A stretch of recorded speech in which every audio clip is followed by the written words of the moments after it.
Hey, what's up, Sean? Can you hear me? I got you now. What's going on? Oh, life stuff. Let's tell the people how's everything doing? How's everything going over there? We're a little bit delayed. Everything okay over there? Yeah, just I got a sick pup or something's wrong with one of my pups. So my wife had to run her to the vet. It was her or I. Somebody's got to stay here for baby. So I'm doing monitoring dog condition, watching baby, and casting. So that's why we are late. So my apologies for that. It's been a rough couple weeks here for dogs. I got one dog that we're trying to get sorted for. Think it may be just some sort of gastro thing, so doing a food change. So that's a visit. That vet's 3 hours away. This vet's closer, but you guys know what vets are like.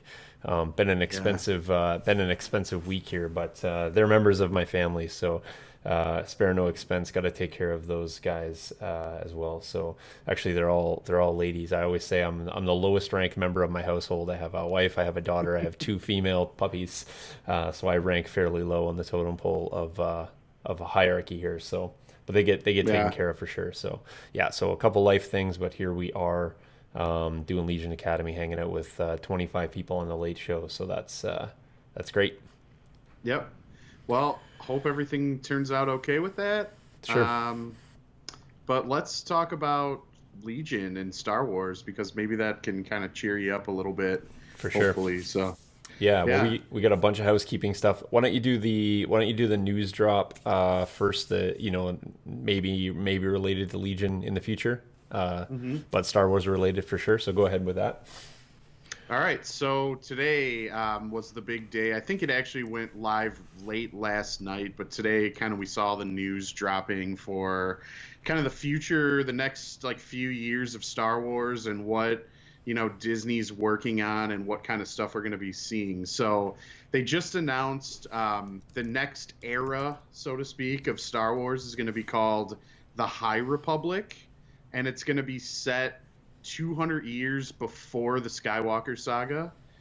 So completely new canon to build on, clean slate. Um, they're. It sounds like it's going to be an era where there's going to be tons of Jedi. There's going to be a new villain, so to speak, a new threat called like I think the Neil or the Nile, which looks like it's like a play on Darth Nihilus from the Old Republic. I don't know if there's any connection there, but they said they're going to be some sort of like Viking style race of people that are going to be the galactic threat.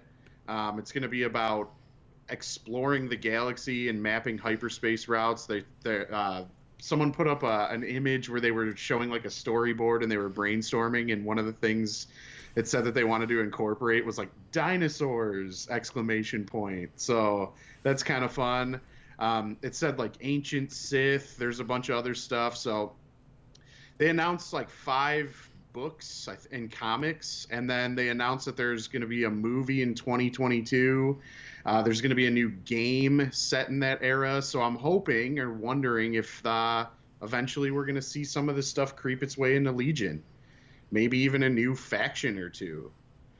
So that'd be interesting. A lot of possibilities there. So Yeah, I mean, what? we have obviously chances at first order, but maybe that gets overlooked and bypassed, and given that this might be releasing, by the time they're maybe ready for that, maybe that becomes the go-to faction. Maybe X-wing kind of keeps first order, Mhm. and we get these new factions, if you will, or at least new canon elements. So yeah, no, Yeah. that's Honestly, I think I'm way more interested in this High Republic stuff than I am First Order and Resistance stuff because I feel like that stuff kind of got rushed. It didn't get super fleshed out. There's like a couple of interesting characters, but we don't have like a Clone Wars equivalent show that right. went for 7 seasons and Yeah, gave us like a ton of characters and stuff. right. So it's like, okay, they do Kylo Ren, they do Phasma, they do Snoke, they do Palpatine, and then what? Right. That's it. Yeah, So it's, and given particular that Legion, revolves around core elements, core troopers, if you mhm. will. I think a lot of people are struggling to find out what those exactly would be, and would you have enough to go 3, 4 deep?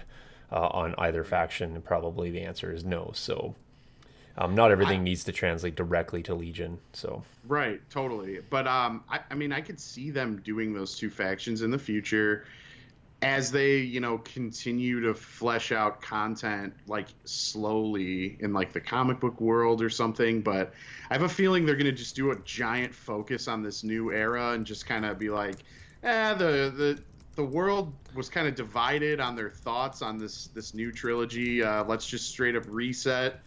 And the people that didn't like it can forget about it, and the people that did like it, you'll occasionally get a book or something. right, That's kind of what I'm thinking. Just guessing. right. I don't know, but yeah, sound off in the comments if you have opinions on that. Curious to see what people are thinking. I'm excited about it. The concept art looks great. I think it's going to be a cool new thing. They showed Yoda. I mean, Yoda's like 700 instead of 900, so he's still very much young in play. young pup. Yeah, it's a young man. Yep. Fair enough. In his rebellious, I'm not sure what you call when you're 700, but whatever. He's got a few more strands of gray hair. Yeah, just a couple extra. For sure. He's in his prime, maybe. I don't know. We don't know when the Yoda species, hits prime age. So maybe 700 is right there. So, speaking of the Yoda species, maybe we'll finally get a name for the Yoda species in this canon. Who knows? Yeah, for sure. That'd be cool. Yeah, Baby Yoda's kind of wearing on me. So, Yeah. okay, so let's have a look at a few other household items. We have every week we seem to add more and more to our housekeeping. So let's just take a quick run through this. Obviously, we're going to be focusing on the RRG that dropped and will be effective here in 3 days' time. But let's go run through here. You guys will know that we had. I'll drop the music. You guys know that we had Wednesday night fight last week. A lot of people asked on stream, Wednesday night fight is not going to be our regular thing. That'll be our fallback plan, but it will be Friday night fights. That will resume this week. Wednesday was a double header. So if you want to go check that out, is actually up on our YouTube channel. Speaking of YouTube channel, we actually dropped about 13 hours of content here in the last couple days. So if you were backlogged or needed to catch up on old Legion Academy stuff, slide over there. There's a couple of Friday night fights, one Wednesday night fight, as well as a couple of the podcast episodes, and goes back as far as our post LVO chat with both Kyle and LJ. So that's up there. Definitely. Looks like we got some people sounding off on the chat saying Baby Yoda origin story. We got Jordan saying, "What's up, guys?" Hi, Jordan. How you doing? Love your work. Skullforge. Hopefully you can make us some new High Republic models. It's going to be a lot of cool new Jedi. So. Additionally, we have a couple other things we probably should give. Of course, we'll give shout outs to our pledgers. So, of course, Michael, Nathan, Mike, Alpaz, Jeff, and Nick. We've been stationary at this 270, which is a good number, but we are shooting for that 700 credits. Add that additional camera. I've been working on a lot of cool camera techniques on the Patreon side of things, so I'm happy to translate those over to our tables. I think we decided post Worlds we're going to shift over and do some 800-point games as well, both filmed and live streamed. Joe doesn't know this news, but I want to drop this. The local group right here, as well as the other city, Saskatoon, which we consider local, but they're a couple hours away. We are right now hammering out a date, and we're going to run a skirmish event here live at the studio. It's looking like March 12th or 13th. We're not 100% set on the date, but that seems to be the best one.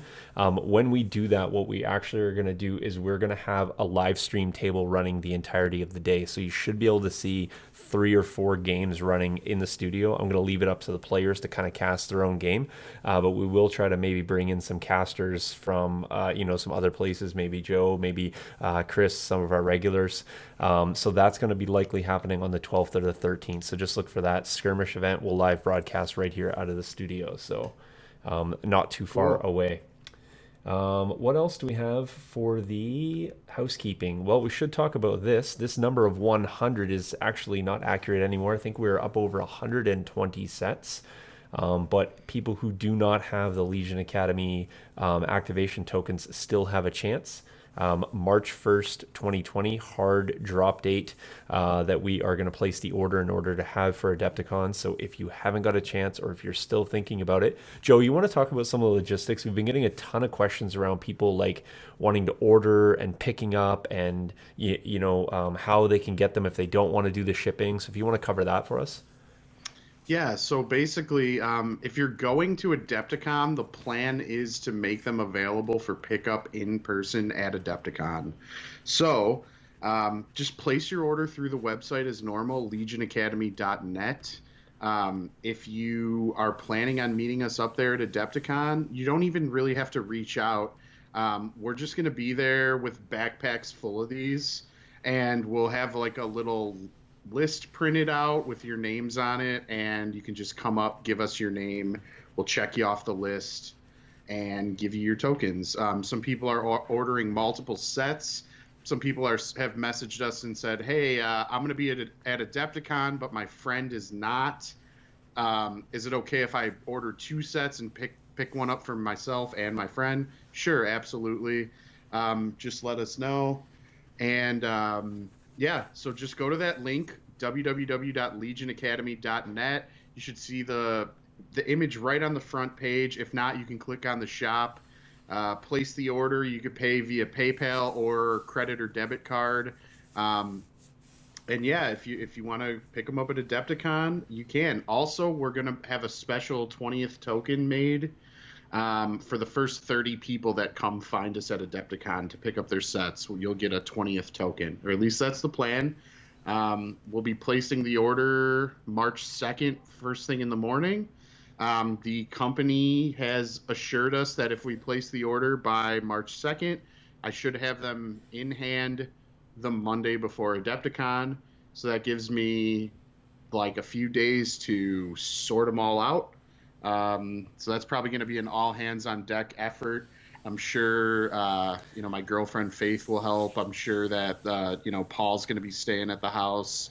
I'm sure he can potentially help. Chris Kerr, a few other. Sean's going to be flying down. I'm sure. If I can get away from building terrain, I'll be sorting tokens. So one way or the other. Don't worry. I've got 3 tables now that are built, ready to go, and ready to be played on. So looking to get a game in this weekend on one of them. So, but yeah, so thank you guys so much for placing the orders, for your interest. You still got a few more days to get those orders in. And yeah, we appreciate it. Also, I just want to address one other thing that was messaged to us about these tokens that we didn't really think about at the time of design, but I want to address it here. So we're going to look at the RRG here in a few minutes. We're going to talk about the new rules. One of the things that has come up is the potential with these new, with I believe Iden and Cassian, they might have the ability to have 3 operatives in a list, and we're only going to give you 2 operative tokens. If that's the case, if in the future you will need 3 operative tokens, one of the ideas I was thinking of was maybe we can just do like 1 month of our Patreon. We can just do a run and just send every one of our patrons like just an operative token, like down the line.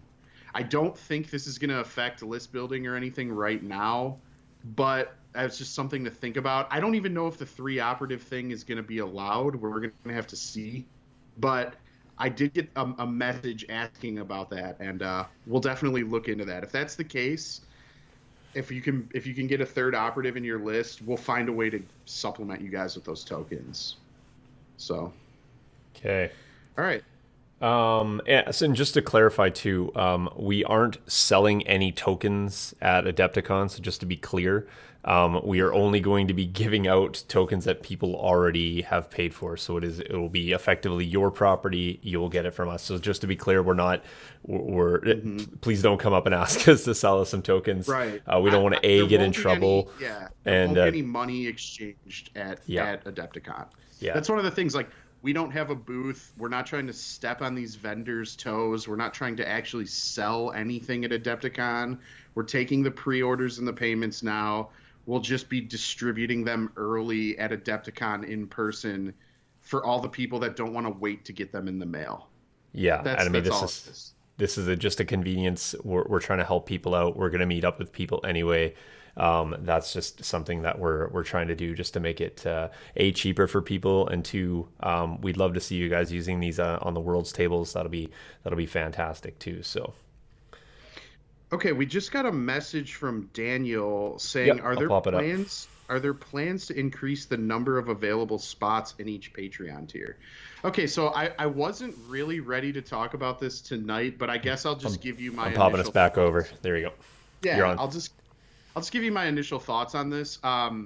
So we're thinking about, this is just kind of a little preview of the future. We're thinking about restructuring our Patreon, because basically, for full transparency, one of the big headaches we deal with the Patreon is the fact that we're doing the tokens as a subscription, meaning everyone who comes in for the first time, according to our setup right now, regardless of when they joined, is going to start with AIM tokens.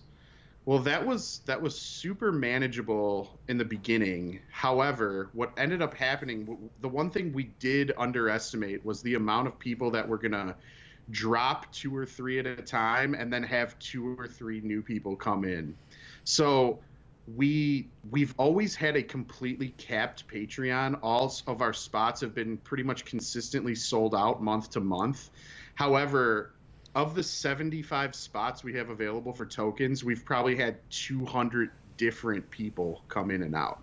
Yep. So it's getting really difficult to manage all the staggered tiers that all the different people are on. It's getting harder and harder to track that through Patreon based on the way that they export the information through a spreadsheet.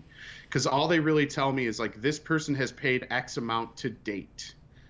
So I'm like, okay, so they're on month 3 and this person's on month 5 and this person's on month 9, and it gets confusing. So long story short, we've been kind of exploring ways to change it. And I think what we're going to end up doing now that we have the functionality built on our website to have a store, we're probably just going to do a hard cut on our Patreon, and then get every single person like in the subsequent months to get the same tokens every month. So let's say we decide to do this in July. It'll be a situation where everyone in July is going to get the same token regardless of how long they've been patrons. And then we'll offer some sort of patron-only coupon code, and we'll make the other tokens available for sale on our website, and you can use the coupon code to get them at the same price you would pay if you're donating to our Patreon. Yep. That way we can manage the backlog that way through like a made-to-order system, and then we can keep all 75 people on the same like monthly cycle. It just makes things a lot easier for us, makes things a lot easier for Adam. It's going to be a lot better. So we need to get that sorted out. We're still exploring options for that, but that's basically the plan. So Yep. hopefully that answers your question, Daniel. What that means is that non-patrons will be able to go back and buy earlier tokens as well. So I know a lot of people have been hot for them. We're going to work on it. Right.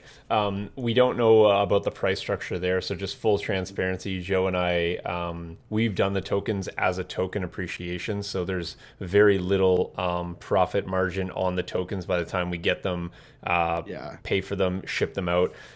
We did that as we didn't know 75 people were going to be, clamoring for those spots, and we get a ton of message every month. Hey, can I get in this? Can I get in the $10 tier?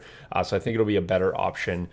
We may still maintain the Patreon and find some other rewards for people that do want to support the Legion Academy, because some people just aren't looking for tokens but do want to do things on the support end, whether it's through t-shirts or some other things, and maybe there's some other reward levels that we can make. So we'll explore all of that. We don't want to exclude people on tokens that do want them.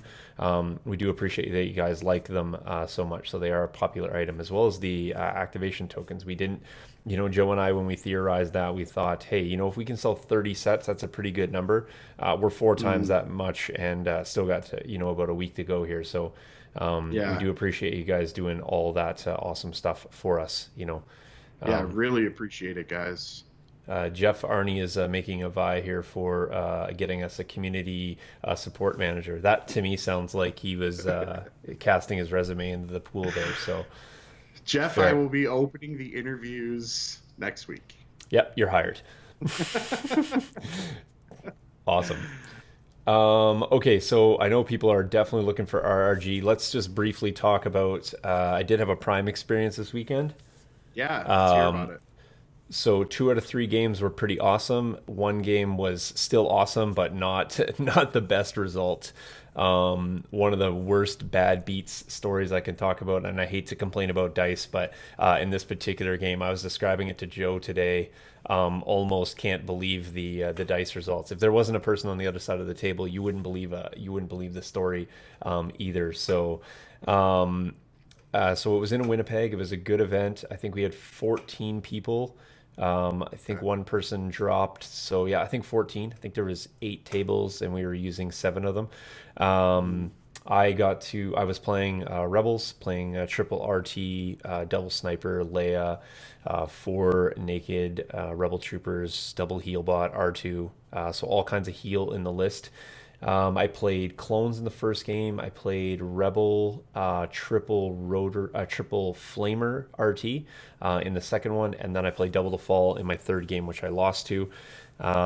In the first 2 games, I think I played. I think I played key positions in both of the first 2 games, and I played intercept in the last. So effectively the same mission.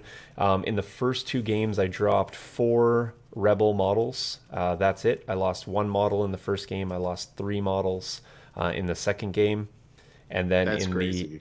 yeah, it was. I just That's played the list crazy. super defensive. In the last game, I played against my friend Michael, a friend of the show, actually, a supporter of the show.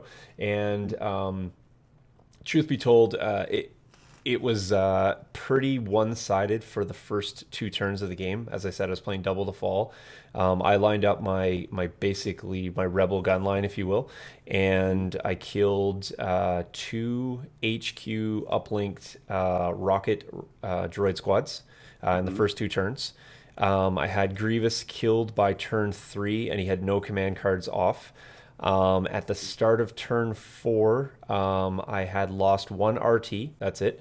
Leia was on a wound. I lost 1 sniper model, and Sabine was full health. Mhm. Dooku at the first activation of turn 4, Dooku had 1 wound left. Mhm. Turn 4. I ended the game with 7 of my activations dead. Dooku's still alive and lost the game by a point. I absolutely could not kill Dooku. I shot him. So there was one stretch where I had 28 negative dice results. And let me just describe what a negative dice result is to me. When I put a wound and my opponent makes a save, so that would be a negative dice result. Obviously, I'm looking for a fail. So Dooku went 11 for 11 in the last turns. And keep in mind, Mhm. he was actually tying up most of my units, so I had to keep withdrawing. And my Sabine went from. I did take a bomb wound, so Mhm. Sabine took 5. Dooku rolled out 5 for 5 on hits. Sabine blanked all 5 and died. Yep. Then he proceeded to kill 3 rebel squads, full to dead. Blanked out every single roll. Never rolled one save. Leia had 1 wound on her. Leia died. Took 5 wounds from Dooku. Never made a save. Then I got choked on my sniper. Can't do anything about that. No roll. But I just Mhm. had R2 and the rotaries and 1 squad covering back capping. So basically alive to dead in the course of the 3 turns. The game swung very heavily for me. Can't fault Michael for like absolutely perfect dice, and I had absolutely Mhm. 0 dice. So, yep, there was a stretch of 28 results that never rolled a positive result or had a wound go through. So, I just needed the last wound on Dooku. I think that would have sealed the deal. He would have only been able to back cap and put 2 on the middle.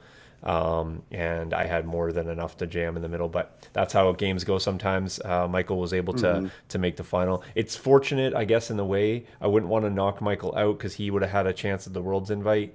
If I knock Michael out and I play in the end, the invite automatically goes to the second person, anyways, because I can't take it. So I was Right. happy that Michael got a chance at that. Unfortunately, he didn't make the final game, or he didn't win the final game. But I felt good that he was playing for it, had a chance anyway. So, but Yeah. the tournament was great. Have no complaints around that. I think the list played pretty well. I think even in the last game it was playing fine.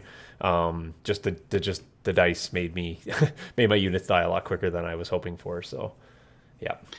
I'm gonna make the coldest take you could possibly make right now, but I think in the meta where Tauntauns and Shores have just been recently nerfed and the clone tank is not legal yet, I think Double the Fall is like the scariest list in the game. Yeah, For it this weekend only, I think it's like the list. right. I wasn't super scared of it. I know what Dooku does. I had Grievous at one point on 9 suppression. He was immobilized. He couldn't go anywhere. I made one decision that I'll regret, although I probably would make it every single time. I had Dooku locked in with Sabine. I basically moved Sabine to lock into him. Went explosions, Mhm. but didn't explode them. Then Yeah. Michael made a mistake when he started turn 4. He force reflexed, and so I just triggered the explosions off that. He didn't want to do that, but it didn't end up costing him anyway. But my actions with Sabine, rather than swing at Dooku, which I didn't do any damage, should have just been recover and then immobilized Dooku right with me.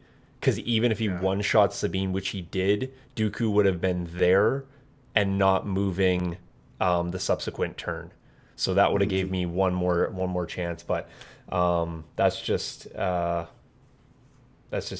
where it is. So Yeah. It happens, man. It yep. happens. So that's how that went. I finished third, got best rebel, and Nice. yeah. So that's Nice. it was a good event, and Yeah. now I'm ready to move on to some other things that are much bigger and armored like. So Yeah. that's not I'm not talking Mandalorian armor either. I'm talking heavy armor. Um, but here we are. Let's jump in the 33 RRG, man. Let's jump in the 33 people RRG. hanging out. Here we go. All right, so I'm going to go to, let's see how I do this correctly.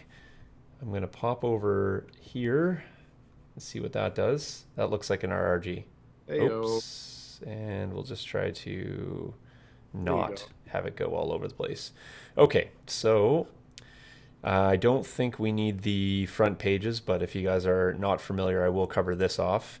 That it is effective 0228 2020. So that is the.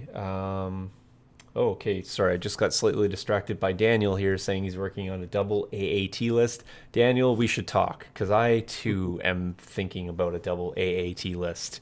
And Um, Ryan is saying he's excited for Dooku AAT and 6B1s. Me too, sir.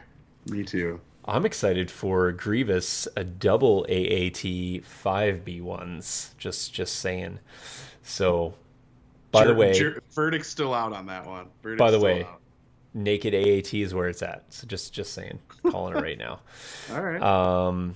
Okay, so yeah, as I said, version 1.6 effective the 28th of February. So if you got Saturday primes. This is in effect. No more shorelines. No more. yep. No more tauntauns. Right.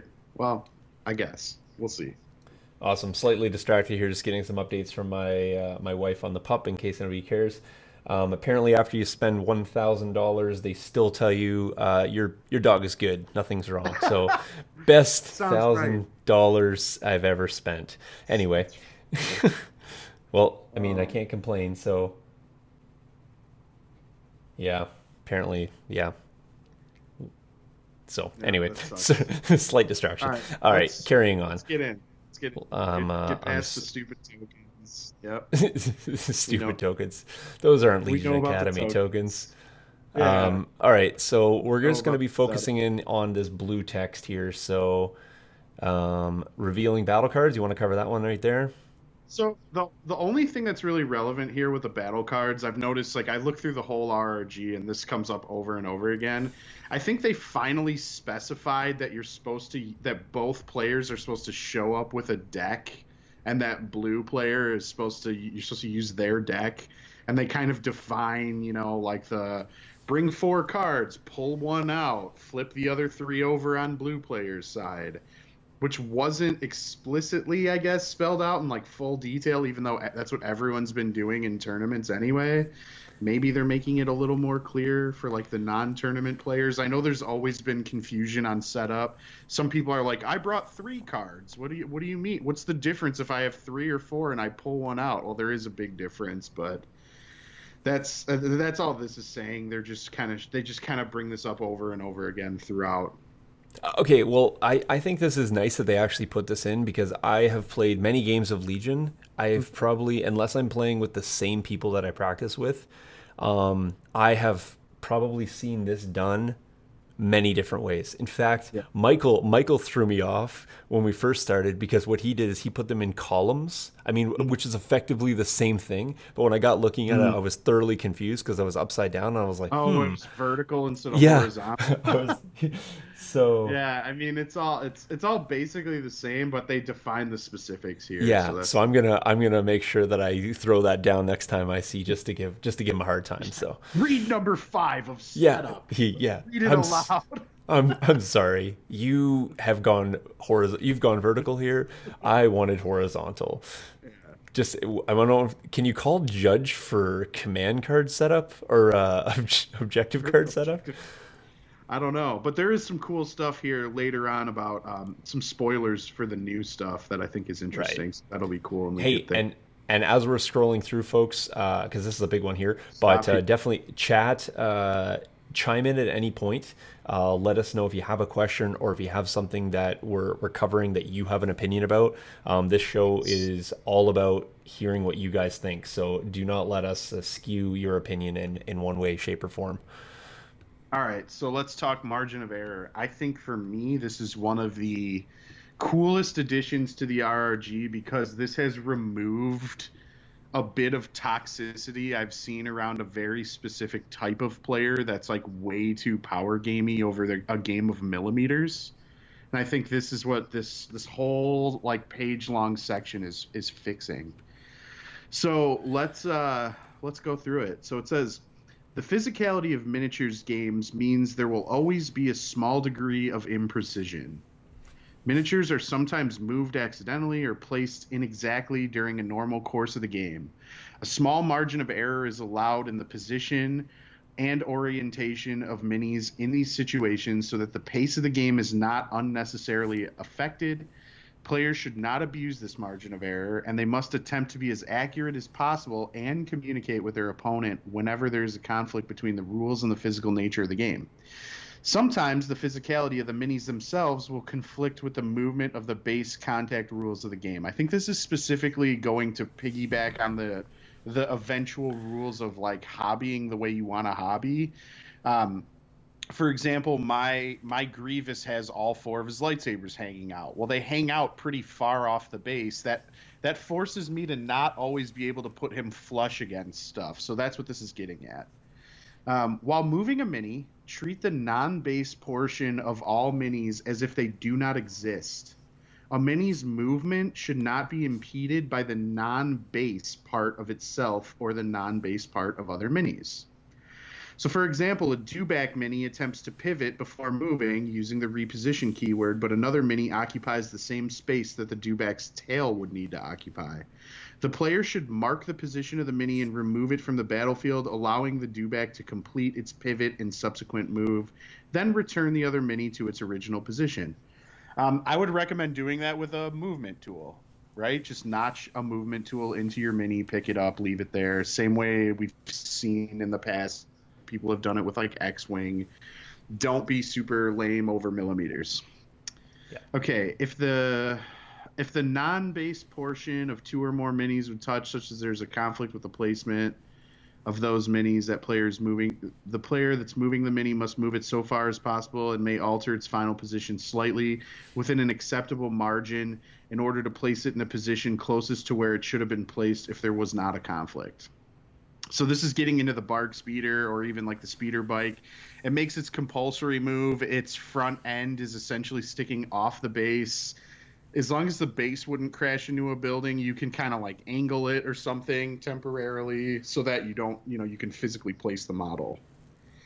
The next bullet saying if attempting to move a mini into base contact with another mini, this is basically it's all the same rule. It's just like if you're moving into base contact, if you're moving during a compulsory move, any of those, if your mini's like sticking over the base, you can kind of angle stuff, you can turn stuff, all of that. I mean, it's I awesome. think I think one of the best things, and honestly, what I learned from reading this section was that a new piece of kit for my token box is a blank base. Interesting. I like that. I will have an empty base with me, and this came up on the weekend. Not that this rule was in effect, but an Grievous model was trying to move between two sort of pillar elements on a Geonosis table. Now the base clearly could fit between because a mini that wasn't Grievous had moved between there. So one that was much more contained within the threshold of the round base. Mm-hmm. Now, Grievous went to move through there. That happened to be kind of where his first move was going to take him and stop. Mm-hmm. Couldn't place him there. Now the judge was watching. This was the final table, and he ruled that no, the mini could fit here. These pieces of on the side are interfering with this. However, was thinking in my head, hey, when the RRG is live and active, I don't Mm-hmm. think a player is going to have a problem with me pulling out a blank base and say, hey, before we move where Grievous currently is and mess that all up, let me just put the movement template down, put this base on the end. I've already committed to this move. There's no question whether I'm going to be doing it or not. I think placing a Mm-hmm. base on the end is tantamount to saying you are going to move. And then if Right. that base sits there and move and positions fine, you're not manipulating a whole bunch of things because nobody wants to, finagle a base in there, knock three pieces of terrain over, hit a squad, mess up the coherence. If it's just Mm-hmm. simply easy to place a base, I love that. I'm gonna have one in my kit. In fact, I'll probably bring several, just in case somebody else doesn't have one and doesn't happen to have an empty base. And I think from now on that's what I'll be using to not have to finagle things because I want to be able to model my stuff. However, I have a 5-arm Grievous and I have a cape that's flowing out the back and I want to be able to position him where he should fit, and I Mm-hmm. don't want to have I don't want to take 10 minutes to do it either. Right. And then yeah, this actually came up in even my game this week. I played my modified double the fall list with poison and snipers now, and my opponent had two Dewbacks, and I crashed my Grievous into his Dewback, and I was like, well, he would walk directly into the tail. He can get there, but I'm just gonna put him to the side of the tail because the rule says I can now. So it Right. worked out. So that was cool. Yeah. All right. So I think this rule is pretty much like, be a human, Mm-hmm. use common sense, Yep. figure out where things fit that's Mm-hmm. acceptable, and be agreeable to that. Right. So that's that's prety much what I mean. Let's not kid ourselves. We all play this game, and if somebody tells me that they've never bumped or moved a mini, at a non-movement phase or a non-movement time, I would struggle to think that. I mean, Yeah. things happen all the time. Even a dice roll occasionally will bump a mini or move something. So we all Yep. play with this, and we have all been able to somehow manage up to this point to put things back in a reasonable place and position that hasn't Mm-hmm. caused us to lose friends at the table. Yep. So this rule is just saying that that's acceptable. If it's not your friend across from the table, just have some degree of decorum and figure it out without having to take 10 minutes to do so. Definitely. Awesome. All right, let's keep going. Looks like they added a couple of lines here under abilities. Cards contain abilities that either grant passive effects to units or can be triggered for specific effects. It's not really a change. Upgrade cards and command cards also contain abilities in the form of keywords. Right. So Okay. it's talking about Just. that you'll see some keywords on upgrades. Mm-hmm. I think maybe perhaps an example of that is the link targeting array that we saw came out today with target one. Mm-hmm. That's Mm-hmm. a card. But you'll also see command cards like, let's say Dooku, he's got disengage, or Versatile. exactly, some of those are Right. written on there. So Right. If the timing of an ability uses the word while that ability's effect occurs during the specific step that described the timing event. It's pretty standard, pretty obvious. If an ability allows a unit to trigger an effect after it moves, that ability can be triggered after any type of move, but not after the unit withdraws unless the unit is a creature or emplacement trooper. Yeah. I think that's saying, like, you can't use relentless when you withdraw. Or steady off snow troopers. Yes, you Things like can't that. steady your relentless off a withdraw, but if you're a creature Troopers. trooper, you can. Yeah. Can I just point out something here? Jeff Arney in chat here saying that dice won't bump minis if they're rolled in a box. Just saying. Fair enough, Jeff. I would have been fairly okay with that comment from Chad if he didn't add the just saying part, because I want to clarify what day are we talking about, because I'm pretty sure that on a Saturday dice roll outside of boxes. I was there. Hey, listen, you do what it takes to win, even if that means you got to nudge minis or roll dice onto the table, knock stuff down. Yeah. Whatever Hey, it takes. just saying, Win to also win. in that game, Joe, man, would I have ever loved to see margin of error rule apply. Oh, come on. We're hashing this out. All right.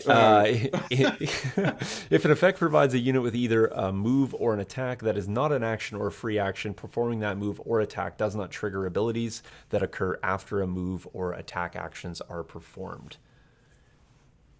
Okay. So I think, again, that might be steady might be an example of that. That makes sense. It's just not triggering that attack. So Yep. yeah. If an effect allows a unit to gain an aim, dodge, or standby token, that effect is different than performing an aim, dodge, or standby action and does not trigger abilities that occur after those actions are performed. I have a very specific example of when this actually can happen. Okay, that would help clarify. This is what this rule is saying to me. Imagine you have Veers. Or imagine you have a unit that has the electro binoculars upgrade. They now gain spotter. So imagine that you have a unit that is in somebody's standby range. Like they're inside of range 2. Let's assume they don't have the Overwatch upgrade. They're just in the range 2 standby bubble. And Veers uses spotter to give that unit that's inside of the standby range an aim for free, but Veers is outside of that range too. Standby does not trigger because the unit that's inside did not take an action. They just received a free aim. So what this is saying is if gaining an aim, dodge, or standby token is from an effect is different than performing an aim, dodge, or standby action. Standbys only trigger off actions that are happening inside of that range. So that's like the specific thing I can think of, right, that this rule applies to. All right, let's keep going. Sure. More about actions here. If an effect provides a unit with a free action or a certain type, such as a free attack action, performing that free action does not count against the unit's 2 actions per activation. I think we've fairly known that. But is considered an action for the purpose of game effects and therefore does not allow a unit to perform the same non-move action more than once during the activation. Okay. They have an example here. Darth Vader performs a move action, triggers his relentless ability, allowing him to perform a free attack action. After the free attack action, Darth Vader still has one of his 2 actions remaining, but cannot use his remaining action to perform another attack. So you can't relentless or move relentless attack, like say throw saber, be touching a unit and then do a melee attack. Right. That's I've seen people ask this on the Facebook, so it's good that they clarified this. I think this has been kind of known for a while, but it's good to see it clarified. The only thing that really gets around this is like Palpatine's 1 pip, Now You Will Die, or like Son of Skywalker, Luke's Commander 1 pip, that like specifically is like you can do this twice. So, all right. If an Um, effect provides a unit with a free action without specifying a type of action, that unit may perform any action that it can normally perform. Performing that free action does not count against the unit's 2 actions per activation, but is considered an action for the purposes of game effects, and therefore does not allow the unit to perform the same non-move action more than once during its activation. Just another way to say you can't attack twice just because Vader plays not new ways to motivate them or something. Right? He's giving you you're taking a wound, you're getting a third action, but you can't double attack off that. right. Um, The next one's just talking about performing actions on command cards. So in this case here, I think they refer to Son of Skywalker, but I think this is also applied to Veer's maximum firepower or even Leia's bombardment. It doesn't preclude them from actually performing an attack during their activation, because these are end of activation yeah, the additional triggers. attack. Yep. Exactly. Yeah, exactly. So we won't read all of these out to you, but there is some that we want to definitely cover. But some of these more wordy ones, I feel, are put in because clarification is needed. By the way, if somebody has fallen asleep on the angry button, they are very angry tonight in chat. So there's one over here about droid troopers, and honestly, this is really important. And I think as people play droids more and more, this one is not specifically referring to suppression, but I think it's important that people remember droids don't gain benefits of suppressive cover, but don't lose actions from suppression. So I think that is just because 3 factions at this point do. I think that's just ingrained in people. So I saw a lot of people questioning or not knowing that this weekend, playing against a couple, against a droid player. So, but this one says that a droid trooper or vehicle unit loses 1 action for each ion token that the unit has when it activates. So kind of not that we see a lot of ion, so I think this will come into play more so as ion becomes more popular, but this is the equivalent of losing an action for suppression, except it's droid and vehicle specific. Right. It's literally the exact same rule as ion has always had, except it applies to droid troopers now. Right. So you got 2 ion tokens, you get 0 actions. Yep. All right. If there's an effect that triggers at the end of a unit's activation, that effect triggers during the end of the unit activation step. Cool. Yep. All right. Pretty self-explanatory. All right, let's move down here. I'll go agile, and then you got to kind of go down and back up. So agile here: climbing, clambering, embarking, disembarking, pivoting, reversing, and strafing. So a couple ones in here that we don't necessarily. I mean, we've had embarking and disembarking for a while, but maybe you don't see that very often. But certainly strafing are not standard moves.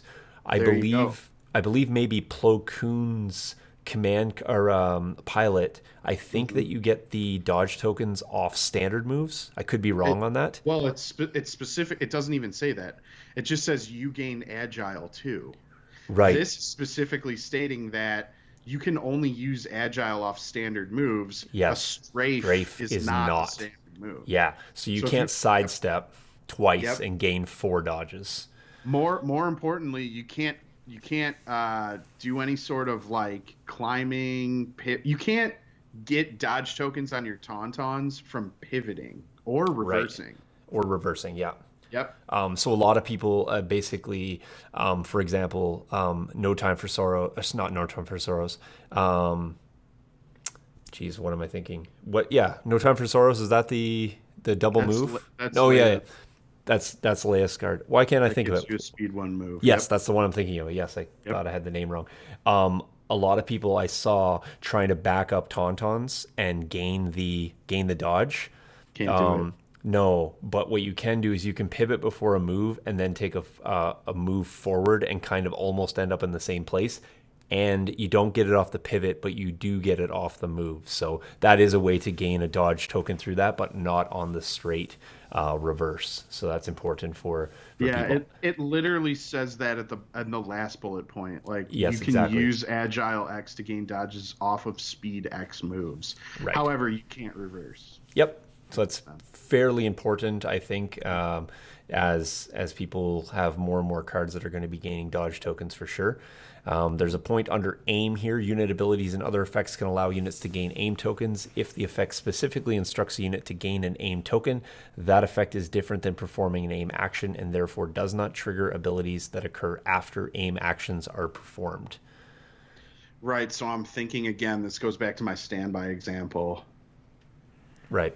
Right. Or, I mean, if somebody does a spotter on you and you gain a name token, it's not going to immediately trigger an effect that you have that may occur after you take an aim action. Right. It could be friendly or enemy, right? Right. Okay. Nothing under these, nothing under armor, nothing there. Moving down here, attack, fairly straightforward, no changes there. Attack pool. Okay, barrage, definitely worth noting because this will be something that will definitely be relevant in the coming days. Right, so this is the new keyword that's found on the AAT, the clone tank. So a unit with the barrage keyword can hold its position and unleash a torrent of fire against its enemies, as long as the unit does not use the arsenal keyword during its activation. It can perform up to two attack actions instead of one. So a unit with the barrage keyword must still spend actions to perform attack actions, meaning you get 2 actions, you're going to double attack with barrage. Those 2 attacks are both of your actions. It's not like I can aim and then double attack. Yeah, it's not the equivalent of or it's not similar to like Arsenal 2 where it's like, okay, I'm going to use 2 weapons. Barrages, I forgo that and I use the same weapon twice. But it's 2. Let's just keep in mind that's 8 red dice. Feel good about that. So yeah, let's not complain. In order to use the barrage keyword, you're scrolling. Oh no, there you got it. A unit cannot use the arsenal keyword at all, basically. Yes. So you can't be like, I'm gonna arsenal barrage attack first and then I'm gonna barrage. No. Yeah. No. That'd be too good. Too good. I think that was pretty clear, but good that they clarified that. They do have some updates under the base. I like the first one. I was unaware of this, but most trooper minis are affixed to small round bases. Thanks, FFG. Yes, I need to remove all of mine from square bases that I previously had them on. Oh man, I thought this was a rank and file game. Okay, no, and I kept my wheel moves were off. I couldn't wheel my troops properly, so. Right. Creature and emplacement trooper minis are affixed to notch bases. Heyo! Ground vehicles are affixed to notch bases. Repulsor vehicles are affixed to notch bases by clear plastic stands. Do you know what they should have put in here, though? They should have done a diagram with the arrows so people had their mortars facing the right direction. Just would have been important. This was a good place for a photo. The last bullet point is the best bullet point because the people that showed this cheese they just got rid of it. So thank God. The space created by the notch in a mini's base should be treated as part of that mini's base by other minis. Therefore, no mini's base can be placed inside the notches of another mini's base. Okay, can I give you a small story about this? Yeah. This weekend I played against a list with triple flamer. And so my tech against triple flamer was to use my triple rotaries, and I literally went and stood in front of all the flamers. Yeah. So I blocked them all. There was a moment where I was in the position to actually have pivoted all 3 of mine to end up in the notch. It's just how we were angled. And I was like, do I do this just to show that now you can't actually pivot yourself to get out of here? Now you're going to have to use a reverse action. And I just told myself no. No. It's too gamey. I'm very glad that they put this in here. That base is round. That space is occupied by the mini. The only thing that goes in there is a movement template. Nothing else. Yeah.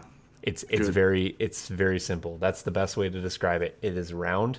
That is only there to accept the movement template. Nothing else. Yeah, it's good stuff. Glad they clarified that for the tryhards. All right, if a player this one's good. Attempting, this one's important. Yeah. Go If a ahead. player is attempting to move a mini into base contact with another mini, and those minis are blocked from being placed in base contact by the non-base portion of either mini, the payer, it says, even though it probably means player, that is moving the mini may alter that mini's final position within an acceptable margin such that the minis are placed in base contact. For further rules, see margin of error on page 11. There you go. If you've got your Grievous in a super awesome dynamic pose and you can't fit your your base to base there, you still treat them essentially as they're in melee. Yep. All right. Battle cards here. I think that's pretty straightforward. No duplicates. Right, it's what we've always been doing, but they specified, both players bring a deck of 12, and so you can't put 4 battle lines in because you bought 4 box sets. 3x3 battlefield for skirmish, we got that. I want to cover beam because I think this is an important one as well. This is good because there was some confusion even on our part. For sure. Fire supporting. So, all right. A weapon with the Beam X keyword fires a continuous beam of energy, sweeping across swaths of enemies and dealing massive damage. After a unit performs an attack with a weapon that has the Beam X keyword, it may perform X additional attacks using only the Beam X weapon. Each additional attack must be made against different enemy units that is not already defended against the attack made with this weapon. So there you go. You can't splash this back to the original defender. Each defender must be at range 1 of the last unit to defend against the attack made with this weapon, and must be in line of sight of the attacker. So I'm guessing because range for stuff like this is always measured closest mini to closest mini when we're talking about like defenders and sharing abilities, it's not unit leader to unit leader. Right. All right. Each unit that defends against one of the additional attacks can be beyond the maximum range of the weapon. That's where we got into the discussion on the previous episode, where you can actually push this to range 5 and 6. Yep. As long as the defender is range 1 of the previous defender, right? Yeah, and that would be any mini as well. Just a point of clarification there. Yeah. Correct. And then the last bullet point. This is the big one. Other friendly units cannot use the fire support keyword during the additional attacks made from the Beam X. Yes. So you can fire support into the initial pool, but once it bounces, you can't fire support into that. So there's no having 3 face-up troopers on Rex's like 3-pip and fire supporting into all 3 beams. Thank God. But yeah, so I think this is going to be a situation where, because it specifies that you do have to have line of sight from the tank to the defenders, you can't splash this behind units that are behind walls that you can't see. And you are going to measure cover from all the defenders relative to your tank's position. Yep. So just keep all that in mind. Let's skip bomb cart, Joe, just because Vital Assets isn't out yet. We're gonna cover that when it comes out. There's a bunch of text there, but are you in agreement? We'll skip that till Vital drops. It's just to get excited about it. It looks cool. It's like it's like both players are gonna use it. So you can actually, and it actually says in the initial paragraph that it's like, you can modify this. Like, you could hobby it how you want. So that's kind of cool. Just to keep in mind. But let's talk about bounty. Yeah, this is important clarification here for sure. Yeah, there was some weird stuff that came up with bounty and secret mission, and I think they just like undid those things in this RRG. There's also a lot of stuff that appears as blue text here that really isn't any different from what was always happening, but it created some confusion. Yeah. So I'm just going to read through like all of it, and then we can chat about like what changed and what really never did change. So it says, at the end of the game, if a player controls a unit that has the bounty keyword, aka a bounty hunter like Bosk Boba or Cad Bane in the future. Yep. And has at least 1 victory token due to defeating an enemy, At the end, and that unit has not been defeated itself, that player gains one victory token. A player gains one victory token in this way for each unit they control that meets these requirements. So what this is basically saying is if you're controlling Boba and you gain a victory token from a bounty and your Boba lives at the end of the game, you get to cash that token in for a victory token. It's also specifying that if you have two victory tokens because maybe you're playing a double bounty list and Boba gets both, he's really only going to get one victory token at the end of the game, regardless if he has two or one. He also has to live till the end of the game, right? So That's all that's saying.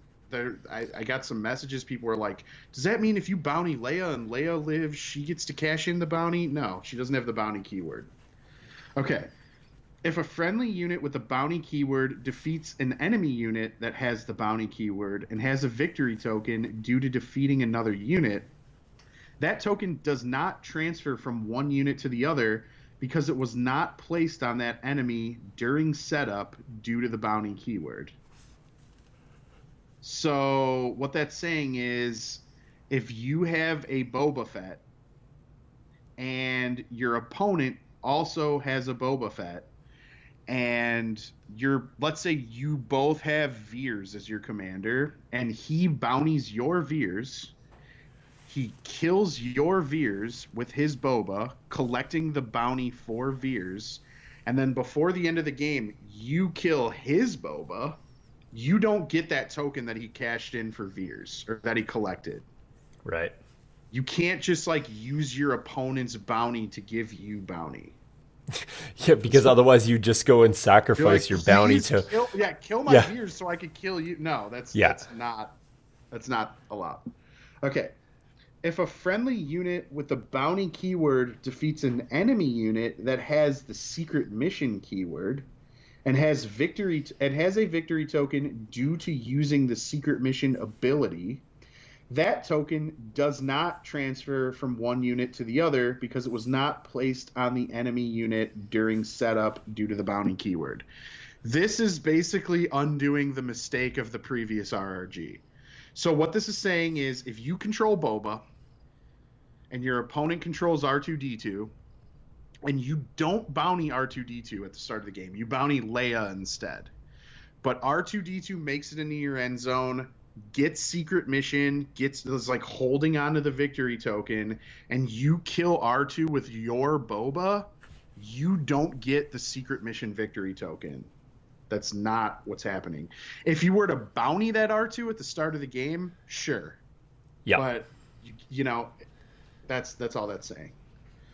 Everything else is pretty much the same as it's always been, but it's just there was some weird jank with secret mission that they kind of fixed.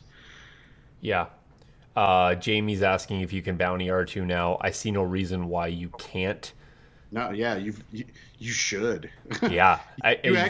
He's a good bounty target. He is. Yeah. I'm going to talk about R2. I think I'd like to revisit R2 again in a future episode, just once we start seeing him on the table a bit more. I saw a bunch of R2 this weekend, and I used my R2 far more differently than I seen my opponents. And so it'd be interesting to kind of talk about how people are using R2 and what actually you're using him for. But I want to come back here to Kyle. He had a question here. Kyle, he's wondering, someone correct me if I'm wrong, but if I theoretically max range on the beam cannon is range 8, primary target is a hover tank at range 4, okay, following. The base tank is range 1 width, bounce range 1 back to another hover tank at range 6, okay, following. And that tank extends to another range 1. The last beam shot bounces another range 1 away to range 8. That mathematically seems correct. So what Kyle actually wants to do is he wants to shoot 3 skirmish tables away from his own game, and just bouncing shots all over. So yes, in theory, you effectively could be shooting a target at the, one I guess, one of the disarray deployments, and in theory could be hitting one in the other disarray deployment on the other side or near that. So just to put that in perspective, yeah, you can almost go from a disarray deployment to disarray deployment. I like it. I like it. Yeah, I think that works mathematically. I don't know how often that's going to come up, but hey, Sure. that's awesome. I kind Yeah, of feel that sure. Kyle's going to just make that happen the second he Make it sees happen. somebody with two tanks, and he'd be like, oh, Yeah. perfect. I'm The gonna line moment up I've this been waiting super for. bad shot just to say I did it. The I'm moment. gonna throw two reds at a tank. Okay, just because the moment he pulls it off, I think he needs a DJ air horn. Yes, he does. Oh yeah, give it to him.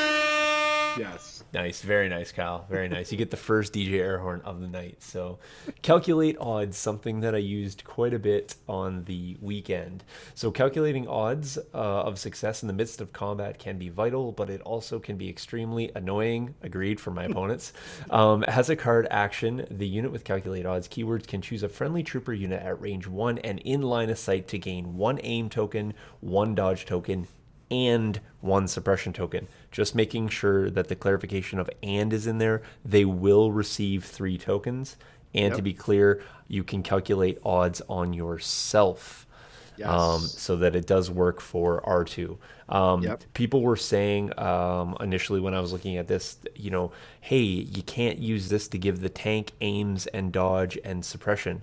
Okay, well, first, the tank wouldn't take suppression. However, I would argue that you can, in fact, give the tank these items. You calculate your odds on yourself, meaning Yep. R2 and C3PO, and Veteran Clone Pilot allows you to share tokens with a unit.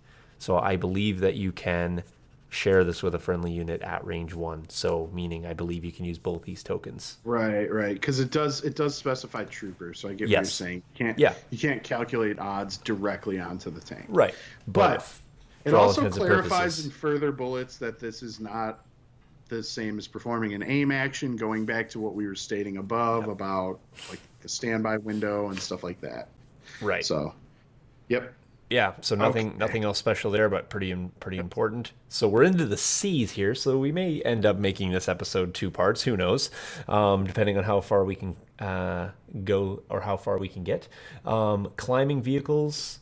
Yep. When a ground vehicle with the climbing vehicle keyword climbs or clambers, it displaces trooper units if able. So I guess it'll push back things from the edge if it were to climb or clamber. So we also saw, and I think we covered this or briefly talked about it in some chats for sure, that climbing is disappearing from creature troopers. And Joe can Yep. kind of talk about that when we get there, around how that's funny, given I love one it. of given one of Op Vader's command cards. So we have a new way of making tauntauns obsolete. So Yeah. this is under This cohesion, I believe. How Yeah, far this down? this Yeah, gets it's way into down. this gets into the same stuff about, you can't start units on deployment on different levels. Right. When you do climb, you're allowed to be on different levels as long as you've taken no other actions and as long as your unit leader is higher than your starting point. You can't place your models in cohesion higher than your unit leader. Same thing with climbing down. Um, this does talk about a hover air X keyword, which I don't think we've seen. So that's kind of interesting. They're talking about minis being placed on a different levels of terrain as their unit leader as long as the vertical distance between levels is equal to or less than the height of the terrain that is ignored. So if you have jump, speeder, I think this jump is going to become relevant when we get ARC troopers, that it's like a group of units that have jump, where they're kind of clarifying how that interaction is going to work with like vertical distance. Yeah. Point of clarification, Gabriel pointed this out. I just clarified. Yes, in fact, you cannot calculate odds. It does state on there clone trooper, and he would be a droid trooper. So I guess that does rule out calculate odds for sharing. Wait, where does it say that? Well, on the veteran clone pilot. So just in chat there, it does say, well, you are a friendly clone trooper unit at range 1 and in line of sight defense. Yeah. So Yeah. the calculate odds wouldn't allow you to actually share it to the tank. So I've been saying this the whole time. If you're gonna run a tank or a double tank, I don't know if C3POs is mandatory, as some people have been saying to be quite honest, initially. I think you just Especially, it's one more thing to hide. yeah, yeah, So he'd be okay to disappear out of there. So yeah. All yep. right. So good catch. Yep. Um, Some command cards have unique effects when they're played. If no specific timing is provided, the effect is resolved after command cards have been revealed. right. So some of them have timing. There is some Hmm. things about you know after units have been assigned or things like that. So just paying I think attention it's to yeah, and I think yeah it's Darkness Descends. Vader's like specifies that he gains infiltrate after everything else has been deployed, stuff yeah. like that. Yeah, there's actually a lot of weird timing issues in the Krennic versus Krennic mirror match with the command cards, Well, I but think I this don't want point to go here. on. Well, I Yeah, think this one might clarify here. Both players play a command card with a unique card effect that are resolved when the card is revealed. The blue player resolves the game effect on their command card first. So yeah, tied that's on big. pips. Yeah, Yep. so tied on pips, blue player goes first. I assume here as well, though, cunning would maybe supersede that. However, Hmm. if you had two Krennics, then cunning cancels and then you go blue player first. That's what I'm presuming happens here. Well, it's specifying that the command. This is for the command card effects, Yeah. not the priority or Oh the yeah, it's issuing true. of. It is The effects and priority in issuing of orders is still you roll a red, right? That's not changing. It's the order at which the effects of the card are resolved. this is only on now is this on regardless of pip though?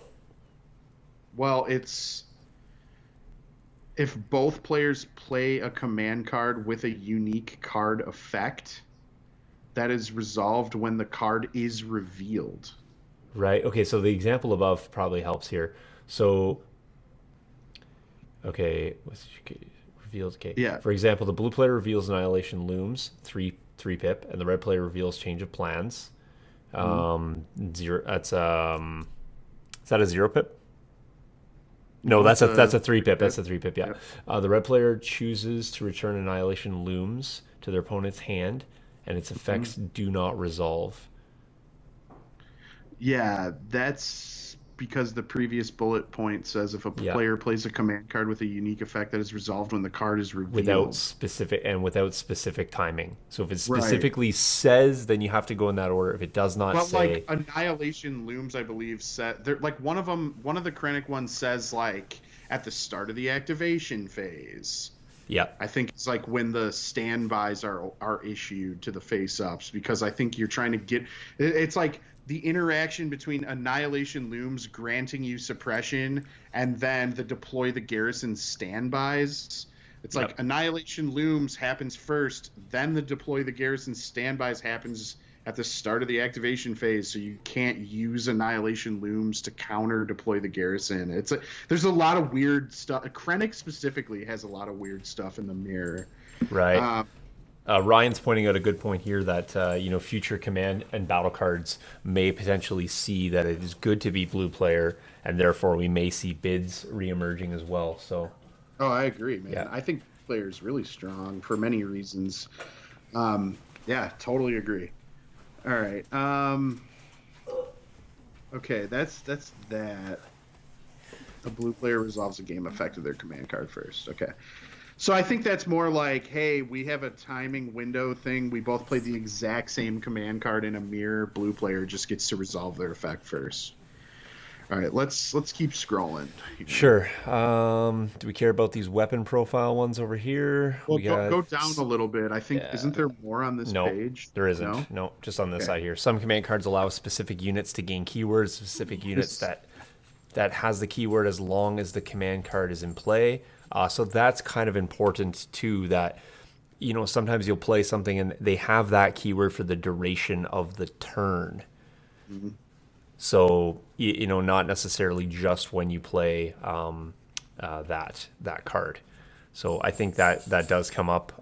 I often tell my opponents, just because I haven't played Sabine a lot, I'm like, just got to remember, I have explosions for, like, I don't need to throw them out as soon as I throw the card, and then I have to remember that I have the ability to trigger those in subsequent turns. Yeah, for the remainder of the game, right? Right. Sab. Yeah. All right, there's actually a couple of other good bullet points here though that clear up some confusion. So, for example, if if a unit performs an attack with a weapon on a command card, it cannot use the Arsenal X keyword to add additional weapons to the attack pool. The attack must be made only with the weapon on the command card. I think this is very specific to Grievous when he plays his one pip and he gets to do, at the end of his activation, he gets to like attack everything in range 1 with a specific weapon, but he has Arsenal 2 on his profile card. If he's like engaged in melee, he can't use his like command card attack and combine a lightsaber in with his arsenal. It's restricting you from using your arsenal. Because that was a little unclear before, although I think they FAQ'd it. But this is worth noting. Here's another big one. This one came up at multiple primes that I've played in, and I've seen it come up on forums. So if a unit may perform an attack with a weapon on a command card, it must be able to perform an attack with an attack of the type specified by the range icon of the weapon. An engaged trooper unit cannot perform ranged attacks unless the weapon has the versatile keyword. So, for example, going back to Grievous, he gets the versatile keyword on that command card, so he can be engaged in melee and do his like one pip around, boom, boom, boom. But you can't like maximum firepower with Veers or coordinated bombardment while you're engaged in a melee. So that's like really big because a lot of people were like, oh, well, the attack's happening from like, it's not really happening from Veers, it's happening from the sky. Well, yeah, it doesn't matter. The range is measured from Veers. Veers can't do a ranged attack to something outside of range 4 when he's engaged in a melee. So that's really, really a nice clarification there. All right, Sean, you want to keep scrolling? Okay. Commander got a new bullet point. Each unique commander has several command cards specific to that commander, which can only be used if that commander is included in an army. Obvious. All right. This is one that like I think a lot of people were doing, but I guess it needed clarification. Is like if your commander dies and you have to promote a core unit to a commander or any unit of your choice to a commander that isn't a vehicle, you have to use a commander token in your bag. So like if you promote a core unit, you take that core unit, put it on the side, take your commander token, put it back, because you still have to reach into your bag and pull out that commander token to go with that specific unit who's now your nominated commander. So that bullet point clarifies that. Yep. Goes into, it's now a commander, not the rank that's printed on the card. When a commander's defeated, their commander-specific command cards are not... Oh, you're scrolling. So here's another one. This is pretty... We've been doing this, but this is just something to keep in mind. It's like I guess it's just like a semantics thing, but if a commander's defeated, the commander's specific command cards are not discarded from the player's hand, but they can no longer be played. I guess that's maybe to keep some level of secrecy to your command hand, which is supposed to be the point. If I just take my 3 cards and set them aside and you're like, oh, you have 1 card in your hand, clearly it's standing orders, right? So I guess it just kind of preserves that like little thing. All right. Okay, let's keep going. Sorry, I was here, but I was also getting an update on the pup. The pup's actually hanging out right below my feet here, in case people are curious. So she's good. She's not good, but she's comfortable here, so we're good. Okay, that's good. Oh yeah, I think this one's actually important to cover off here too. This is on compulsory moves here. The final position of a compulsory move can displace trooper units. I think that should say if able, not it able. A lot of typos. Yeah, I mean that's to be had. So, um, and I and also I'm going to come back to what Jamie just said here, what Jay just said here in the chat.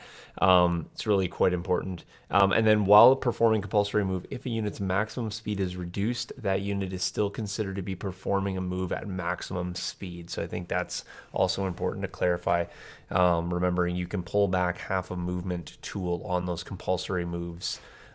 That actually came up on the weekend as well. Well, yeah, That this that is rule more. was I think this is already more about existing, but mobilized tokens. Like yes, it's your maximum speed is now 2 on a speeder bike if you have an immobilized token. So you compulsory move at speed 2 instead of speed 3. right. No, I was referring Yeah. more to the first one there about displacing units. Like you Hmm. can pull them back. Um, I believe the choice to pull it back though is only if it's unable to complete the complete movement. I don't think Yeah, that's not optional for you to kind of back it up either. So correct. It's yeah. only to avoid crashing to make it a little Exactly. Yeah. easier. So that's just important that people can't, if you can see that you can displace a unit, it's not like you can pull it back to like, oh yeah, I'm now landing on your unit leader here. I'm going to displace him, of which we'll come up with that rule as well to show you that there's a change there as well. Um, they so Jay pointed out that you don't discard those command cards, so don't tip your hand. That's quite Yeah. important. Don't immediately lose your commander. Take 3 command cards out of your hand, put them to the side, and show your opponent that you're standing orders for the rest of the game. If it's turn 3, Hmm. that's Right. not in your best interest. I've had people Hmm. do that. Let me know that in turn 3 they're standing orders only. Okay, Hmm. my choice of things to do now becomes infinitely easier because I know I'm Right. going to outpip you and never play standing orders so that I Right. gain priority. So quite Right. important that you don't do that, especially when you have 2 commanders and an operative on your side. Yep. The case being, if let's just say you're playing Op Luke and I don't know, R2.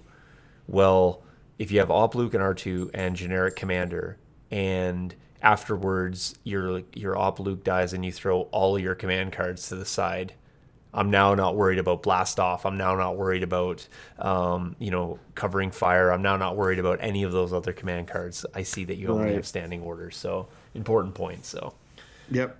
Jason also pointed out that the layoffs on the of the RPQ department, so spelling is out the window. So Yeah. I don't know if that's how that works, but I'm just pointing out all the comments here. that's So fun.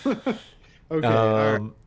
we got condition Condition. tokens here. Yep. Yeah, they actually specify that the condition tokens are two-sided for a reason and when they are and are not to be flipped over, and there's like a new resupply keyword.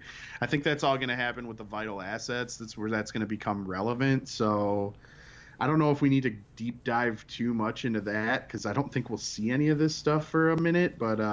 But yeah, no, there's now a reason to care about your green condition tokens and what side they're facing. I got to be honest with you. Most of the time, I see people using like third party tokens or like the priority supplies stuff, but condition tokens are relevant for like minefield. That's a condition, right? There's now this like resupply keyword, whatever that's going to end up being. I think we got like a little preview of it. So, Okay, so 2 important questions in chat. I'm going to let you handle Jay's, and I'm going to handle Ken's here. So Jay wanted to know more about this pullback on the compulsory move, and Ken wanted to know that he believed that command cards were public information. So no. Ken, when you go to a tournament, you'll often have to turn in your list to the TOs. That has to be complete with all of your command cards as well as all of your condition cards. So your deployments, your your objectives, and obviously the battlefield conditions. So that is only known to the TO. Therefore, if they needed to verify in the tournament whether you were taking, let's say, Son of Skywalker or not, they could verify. However, when you hand your opponent the list, what you want to do is make sure that that is either redacted or not included. So your opponent should never know the command cards that you have. Hmm. Now, if you have a generic commander and Luke Skywalker, they may guess, but there's no way for them to know how many Luke cards you have, how many generic cards you have. If you have a Hmm. single commander, and let's say let's say when Clone Wars dropped and you had Kenobi, it was very straightforward. You had probably 3 Kenobi's cards, because you had to, and 3 generics. But now where you can take so many different commanders, operatives, generics, there is lots of opportunity for you to sort of even create some doubt or confusion in your opponent's mind. For example, I run R2, I don't run Blast Off. Well, my opponent doesn't know that. So he may be waiting for that Blast Off move to happen at the end and be setting up to defend against it, and I don't have it. So that information is never known by your opponent and should not be known by your opponent. However, your discard pile is public information. Correct. If your opponent wants to see the if it's turn 4 and they want to see the command cards that you played on turn 1, 2, and 3, you have to show them. Yes. Yep. All right. And yeah, so that is that one. Resupply, we won't cover that. Moving down here. No Blast Off confirmed. Yeah, fair enough. What a scrub. Yep, fair enough. I will not be including Blast Off in my droid list. You have heard it here first. So here's under, I think, the rally step. Immediately after the rally step of a trooper unit's activation, if the unit has a number of suppression tokens equal to or greater than twice its courage value, it panics. This also came up in the weekend.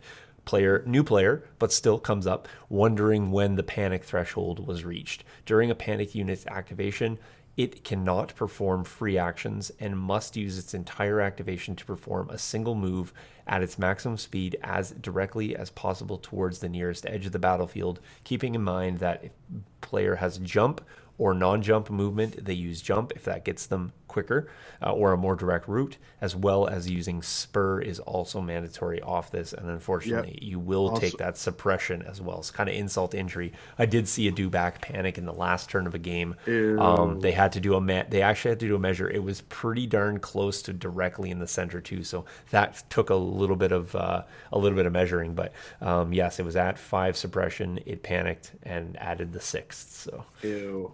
Yeah. Off an objective as well, by the way. So, all right, let's keep going. What else we got here? Scrolling. Covert Ops. Yeah. So this is gonna go into the new keyword that we're getting, I believe, with Cassian and Iden. I know there's been so many discussions about this, so let's talk about what the RRG actually says, so we kind of understand how this works now. Right. A unit with the Covert Ops keyword is able to forego their command position to infiltrate onto the battlefield as an independent operative. When a unit with a Covert Ops keyword deploys, it may treat its rank as operative instead of commander to gain the infiltrate keyword. So when you're deploying, you're allowed to make the choice, hey, I'm going to be an operative, I now get infiltrate, right? You can build a single commander list and choose to be an operative, but then it specifies what you're supposed to do in that case. So when a unit uses Covert Ops to change its rank to operative, if there's not another unit with the commander rank in that player's army, that player must immediately promote a unit with the rank of Corps or Special Forces to the rank of commander. Place a commander token near the unit and remove the order token from the game, replacing it with a commander order token. So that's kind of weird. Special Forces or Corps only have to be immediately promoted. Yeah. No other operatives that no get other to be ops. promoted. Exactly. No operative Vader. All right, so the promoted unit can be one that has already deployed or that is not deployed. When a unit uses Covert Ops to change its rank to operative, its rank is treated as operative for the entire game. Place an operative marker token on its unit card to denote that it is now the operative rank and add an operative order token to the pool. So this is where people were like, hey, give us 3 operative tokens. I hear ya. We'll figure out a solution for that down the line. All right. That unit is issued orders and activated with an operative order token for that game. Okay. A unit with a rank of operative cannot be nominated to issue orders when a non-operative specific command card is played, and a friendly units cannot use an operative's courage value when checking whether they panic. Yeah, so that's kind of like almost a downgrade in like a single commander list, I think, unless we're eventually going to get Special Forces units or Corps units that have access to Courage 3. Possibly? Who knows? Courage 2 is not great. I don't know what's because Iden's Courage 3, so you probably want to keep that Courage 3 bubble. Yeah, I'm not Yeah, sure it's gonna be an interesting one. We'll see. how that'll work. Creature Yeah, Trooper, all right. I this know is the some big. people. It's just some This is just some just. sad faces here. I'm So I mean, no, nothing but happy faces from me. I haven't even painted my tauntauns. that's ridiculous. Just Creature give you. troopers I'm cannot giving you climb or bike horn for clamber. that one. Yeah. Remember, remember, like 10 podcast episodes ago where I told you that it might be a good idea to take grappling hooks and climb on top of buildings to avoid creature troopers? Hey, it's now a super good idea to take grappling hooks and climb buildings to avoid creature troopers We're getting some because they. RIP tons in the chat here Oh, too. So yeah. Yep, yep, yep. Okay, so yeah, that's pretty bad. That also, Sean mentioned it. It combos super disgustingly with Vader's operative command card, Vader's Might, where might. Yeah. he's allowed to hurl things on top, like up, essentially at height 1. He can put stuff on top of buildings now. So it just specifies that it has to be done to a trooper unit. Well, a creature trooper unit is a trooper unit, so Vader can now throw a Dewback or some tauntauns on top of a building and essentially have them stuck there for the remainder of the game and completely useless. All I want to say is enjoy the 6 months of being able to do that till the next RRG when that gets errated again. You get 6 months of hurling dewbacks and tauntauns, and then you're finished. All I'm saying is I never saw a Tauntaun do the Yoshi move where it just like wiggles its feet and flaps. I don't understand how a Tauntaun or a Dewback can climb a building, and No, I'm they happy. can't. They actually can't climb a building. That's the problem. That's my point. It's like they should never have been able to in the first I place. don't know. Maybe they can. Maybe their claws are built specifically for that. We've Uh, we've never seen them in like I mean I'm not sure how many tauntauns are climbing things on the ice fields of Hoth, but it yeah, could happen. not buying it. I'm not. We'll call them. Yeah, unless they look like Yoshi, unless they defy the laws of physics and they do that little foot flap thing and float. We'll see. Yeah. All right. Well, margin of error. Have some margin of imagination here, Joe. Yeah, fair enough. My Just bad. have some. We got Krabak joining us in the chat here too. Just want to say, hey, glad you're here. I see that you had a horrific car accident this week, so good feeling that Krabak's here. He's obviously well enough to join Legion Academy in chat today, so that's Hey, awesome. yeah, thank you, Grabber. All right, cycle. Important Uh, keyword, definitely with all the heavy armor that we got here. So end of unit's activation, ready each of its exhausted upgrade cards with the cycle keyword that were not used during the activation. So straightforward, if you didn't use it, auto regens, you don't need to spend a recover action. This doesn't preclude you from recovering during one of your actions to get that card back. So if you want to shoot a cycle weapon every turn, you you can. can. You just have to use an action as opposed to get it back for free. Right. Only using the weapons, keywords, or other card text on an upgrade card count as that upgrade card. A mini added by an upgrade card is free to attack using a weapon printed on its unit card and still benefit from the cycle keyword. And the example here are during the activations, the B2 Super Battle Droid unit, the B2 HA Trooper Mini may use a weapon on the B2 Super Battle Droid's unit card during an attack and still ready the B2 HA Trooper upgrade card with the cycle keyword at the end of the activation. So I think it just says that it can use its regular weapon, and if it didn't use its special weapon, it's going to use cycle recover at the end of the turn, or the end of the activation rather, for free. Yeah, that's good. That makes sense. Yep. Okay, let's keep going. All right. We made it We to are into the D. D's. All right, cycling through. Whoops, did I miss one there? Yes, I did. Let's under defeated. If a player's commander or operative is defeated, any command cards that the players in that player's command hand that are specific to that unit can no longer be played. Pretty straightforward. However, they felt they needed to put a bullet point in there, potentially. You know what? All these things that are coming up here that we may be sitting in chat and saying, hey, Like, I knew duh. that, or I've been playing that. But you know what? Right, They come up. I've heard these. I've literally had heard a player this weekend ask that question. So Yeah. I think No, that it's it's good. good that it's in here. So I mean, we're kind of maybe poking fun at a few of these, let's say, super intuitive points. The Captain Obvious badge has been assigned to a few of these bullet points, but they're important because Yeah, not every player is at the same stage. So totally. It's good. It's good to see them in print. That's yes, that's what matters, right? It see leads to less questions. Kyle Crosser, he's promoted to friend of the show. He's put in a new hashtag, margin of imagination, fair.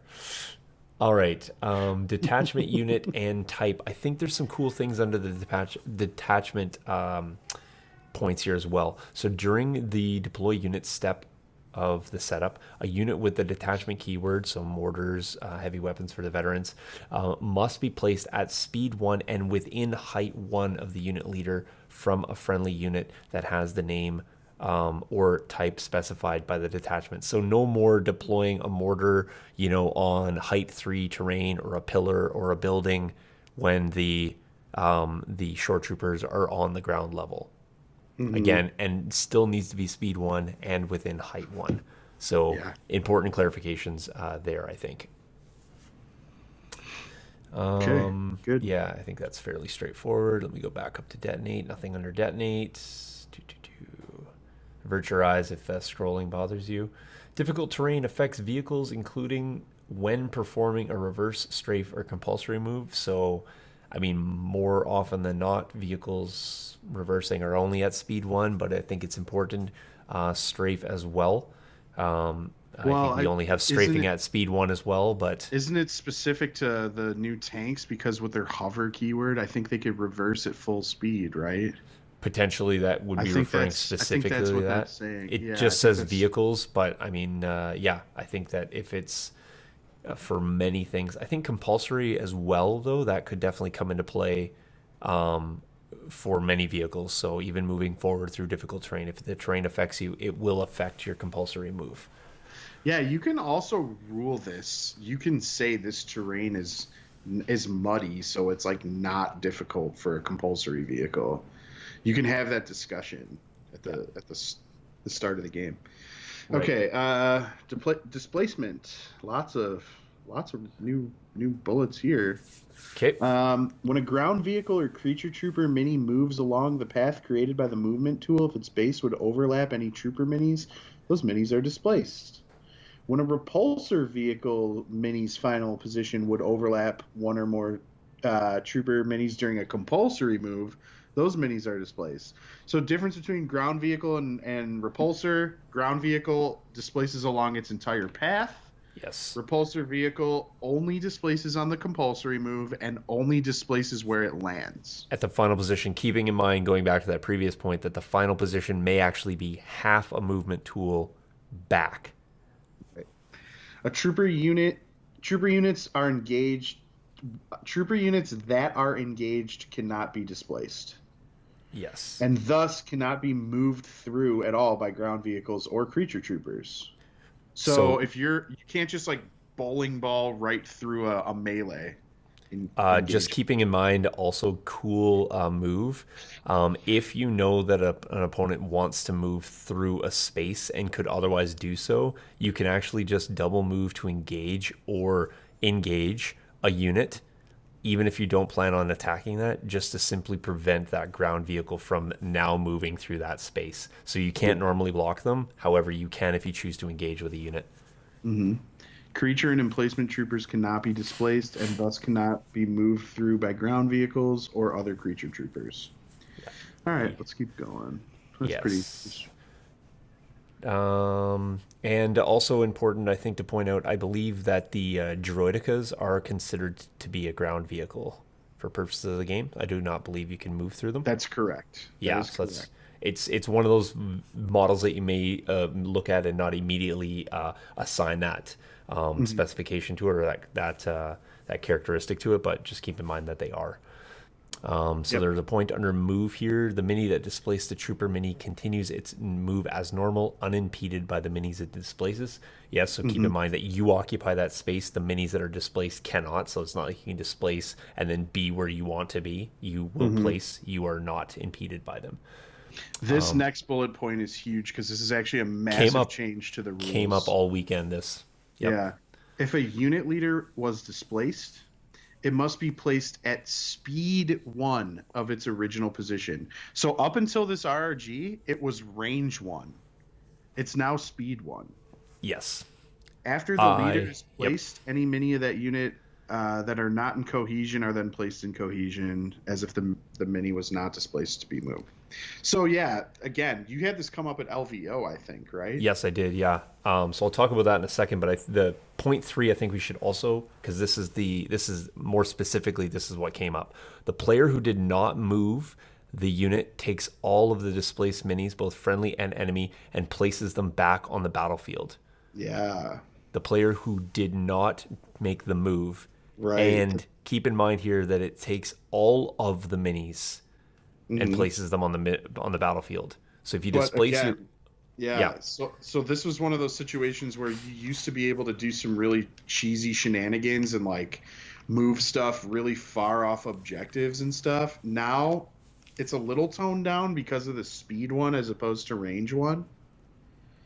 But it is interesting that it is like the non-controlling player that moves everyone's stuff.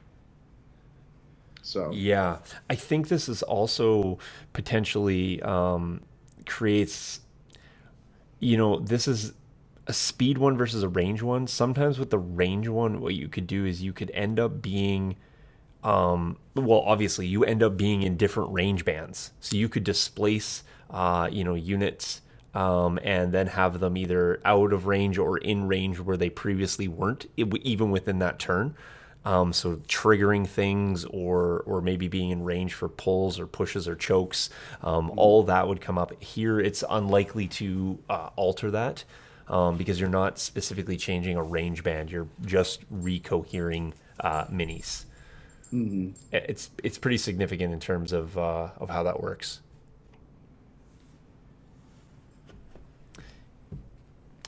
All right. Roger that. I will continue on here with Distract. Unit abilities and other effects can allow units to gain dodge tokens. If the effect specifically instructs a unit to gain a dodge token, that effect is different than performing a dodge action and therefore does not trigger abilities that would occur after a dodge action are performed. So Plo Koon, for example, would be one of those things that would be referenced there. There's also other things that you gain dodge tokens for. That would be similar to like the veterans, for example. Embark, disembark, emplacement troopers. Emplacement troopers can pivot and reverse, so that's important to point out there, just in case you didn't know that. Remembering that pivot and reverse are not standard moves, so that's just important in case there's something specifically that speaks to a standard move. When a placement trooper withdraws, it can perform free actions and use abilities. It must still spend all available actions to perform speed 1 moves. So, this was mentioned before around performing free actions and use abilities. Tauntauns, for example, can perform free actions and abilities on their moves as well. Nothing here in the end phase. And then we have engaged.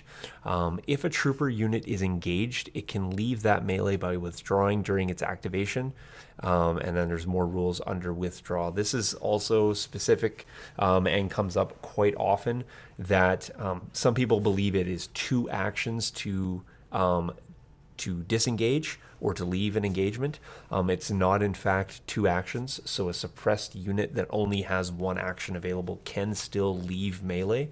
It just has to use all available actions. So it's quite important to know the distinction. I'm not sure how or where it comes from, but a lot of players believe it is 2 actions to do so. And it is, in fact, not. Exhaust. And then we have expend.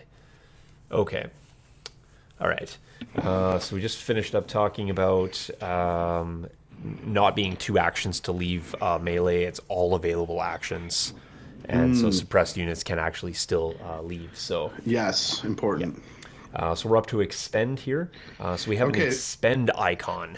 man, this is crazy. So we haven't actually seen this yet, but future proofing looks like there's going to be burner cards in this Can I, game.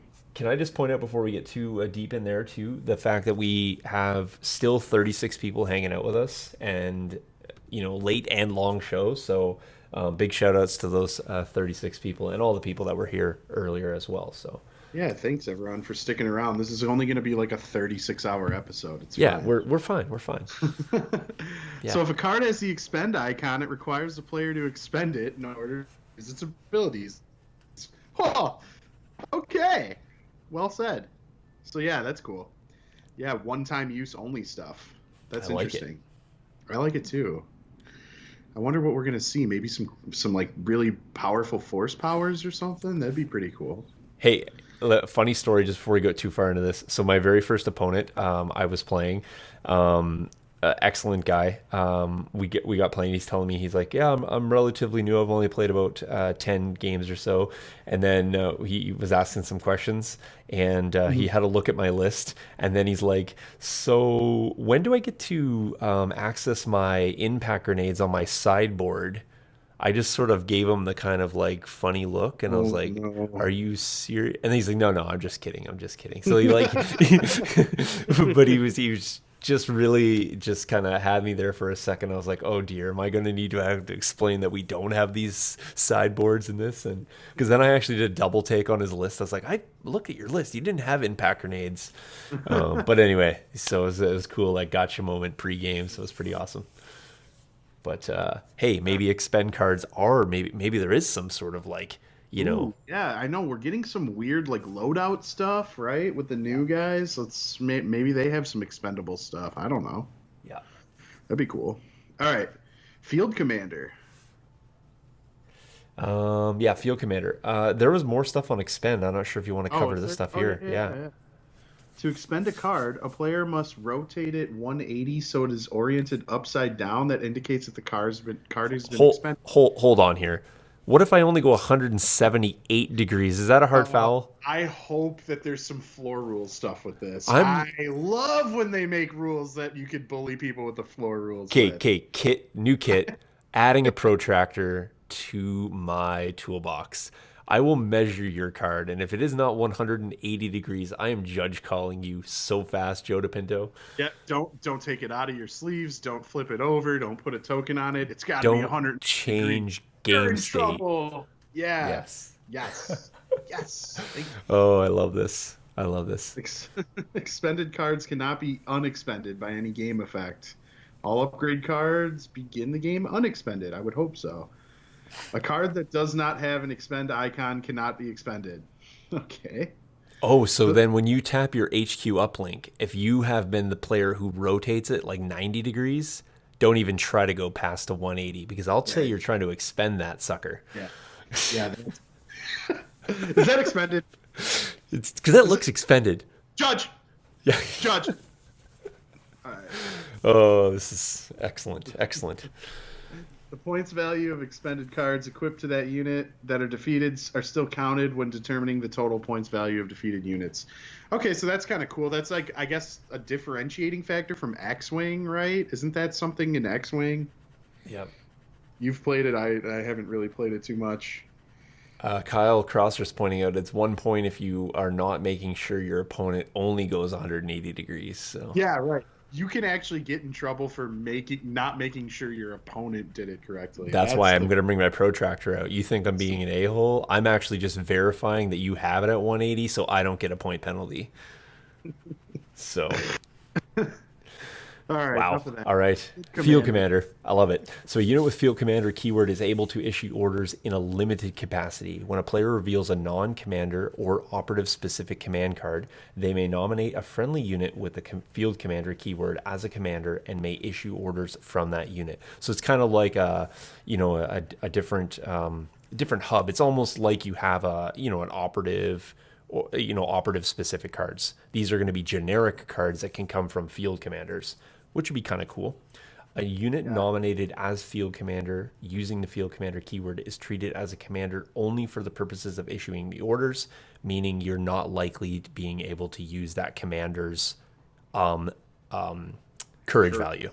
Right, and this makes sense because the examples we've seen of this have been on vehicles who don't have a courage value, right? Right. Yep. So you're not just getting some free infinite courage for no reason. Right. That makes sense. Yep. Okay, some fire support. Potentially, we needed some bullet points under fire support here. So, to use fire support keyword, a unit must legally be able to perform a ranged attack. Quite important. So you can't just put it behind a box and say, I'm fire supporting, I can't see anything. Yes. Even though using fire support keyword is not considered to be an attack made by that unit. A unit cannot use the fire support keyword if it is engaged.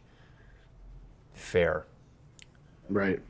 That's good. I know that they've gone back and forth in the FAQ on whether or not you can fire support into lim viz. And it sounds like, based on this ruling, you have to legally be able to make that ranged attack, which means you're limited to range 2 on lim viz. Yep. You can't just range 3 fire support. Right. All right. After contributing eligible weapons to an attack pool, a unit that has used fire support. That unit can use the fire support keyword to contribute eligible weapons to only one attack pool. Yes. However, so that's interesting. Yeah, but read it with the next point. I think it's important. These 2 points I felt had to be read together. If a unit is able to use its fire support without flipping its order token face down, aka Rex, yes, it can use fire support to contribute eligible weapons to subsequent attack pools. Meaning Rex has like Gunslinger. If you're gonna like split fire and fire support into 2 pools, you could do that. Yes. Yeah. Yeah, so I think if you split fire another unit, so let's just say you had a unit of clone troopers that were split firing and you're fire supporting, I believe you can only put the fire support unit into one of the 2 attack pools. Yeah. But Rex, having Gunslinger, can actually, so if same situation, I'm going to fire 4 black and 6 white and different targets. Rex can put a fire support into each of those of those pools. Right. Yeah. So that's cool. Yeah, it's an important it was discussed before. There was an actual official ruling, and then there was some mention that Alex had ruled. Now we're actually seeing it, so everyone has access to that same ruling here. So there's some firing arcs notes yep. here. The firing arcs between the 2 firing arc lines that extend to the left of a mini's base is one of that mini's side firing arcs. And the firing arc between the 2 firing arc lines that extend to the right of the mini's base is the mini's other side firing arc. Together, these are that mini's side firing arcs. The firing arc lines that form the side firing arcs usually do not have notches between them. Okay, that I don't think has any gameplay implications whatsoever currently that I'm aware of. But I guess they've specified that there are now side firing arcs labeled as such. Cool. That might come up in the future. Okay, so this is what I'm thinking. We've seen a lot of weapons with fixed front. Mm-hmm. We've seen some with fixed rear. So is it going to be fixed sides or potentially? Maybe I'm thinking like a sponson, maybe on a future vehicle or something like that. I could see it. That makes sense. Yeah, gotcha. Cool. Yeah. It's kind of a little sneak peek, I guess, into you're kind of reading here. Some of these keywords and some of these mentions are like obviously future proofing, but at this point basically just become speculation fodder. So yeah, it's cool.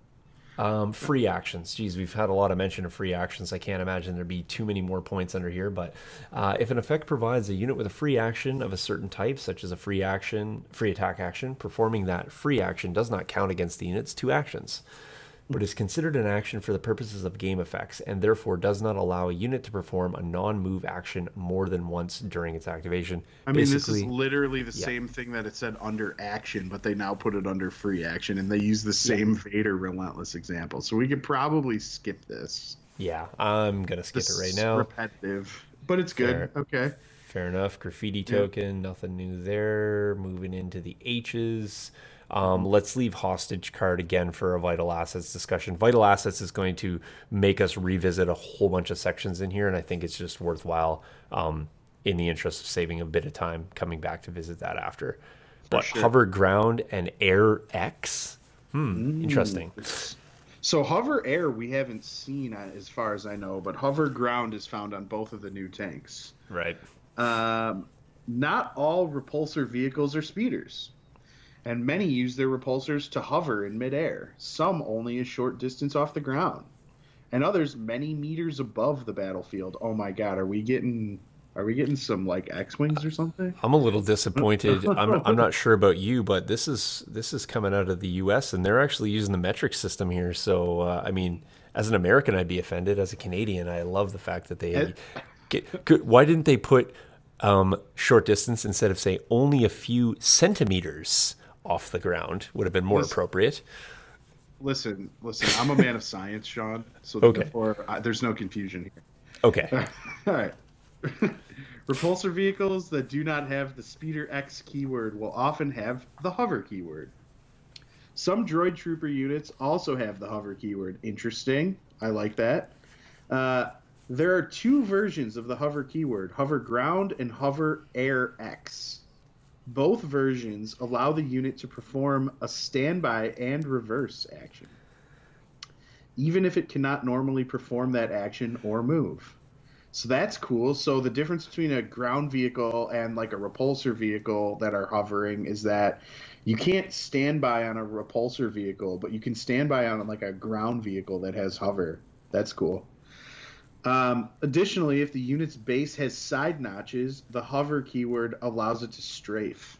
Again, Nice. awesome. Yep. Man, we are getting a lot of calls for lats or effectively gunships here in the chat. So I mean, hard Dude, confirm based on this rule alone. They've got to be coming, right? I mean, Yeah. come on. Jeez. How many lats is Ben gonna buy? That's the real question that's at hand right now. I refuse to play a lat until I get Yoda, because around the perimeter, whatever the quote is, that's the best quote in the Attack of the Clones. Fair. How come Yoda's just not a scale in this game here? Like, hover just goes right over a baby Yoda's head, or it could be several baby Yodas stacked on top. It's a new measurement for me. So. Around the survivors of perimeter create. There we go. All right. In addition. Yeah, you want to read it? Sure. In addition to the above effects, a unit with hover ground is treated as a ground vehicle by other units. This applies at all times, including during other units' activations and during this unit's own activation. While determining cover, a unit with hover ground is treated as a ground vehicle and will provide heavy cover and block line of sight. Yes, that we confirms. Love it. Yes. You can hide a bunch of stuff behind. Who doesn't want a 12-inch wall of line of sight blocking that advances at speed 2? Don't you mean 12 centimeters? No, I mean inches. I'm trying to be very American-esque so tonight. 30 centimeters? No, it's 15 centimeters each. I was trying to make my inner American come out just in the measurements. So about a foot wide. I'll make sure. I'll make sure next time you come down here, we'll go to White Castle. Oh man, White Castle for the win! All right. All right. As long as we swing by Walmart for some wallpaper first. Whether a piece of terrain provides cover to a unit with hover ground should be determined during setup and is independent of the hover ground keyword. Okay. So again, always important to have that pre-terrain discussion. Clearly, while a unit with hover ground moves, it is treated as a ground vehicle and will displace trooper units that are able to be displaced. So again, doesn't sound like it can displace a melee, can't displace creature troopers, can't displace other ground vehicles, and etc. It can move through other repulsor vehicles, but cannot move through ground vehicles. Interesting. So you can drive over speeder bikes with a tank, but not ATRTs. Correct. Or a droidica for that matter. Or droidicas, yeah, or your own droidicas.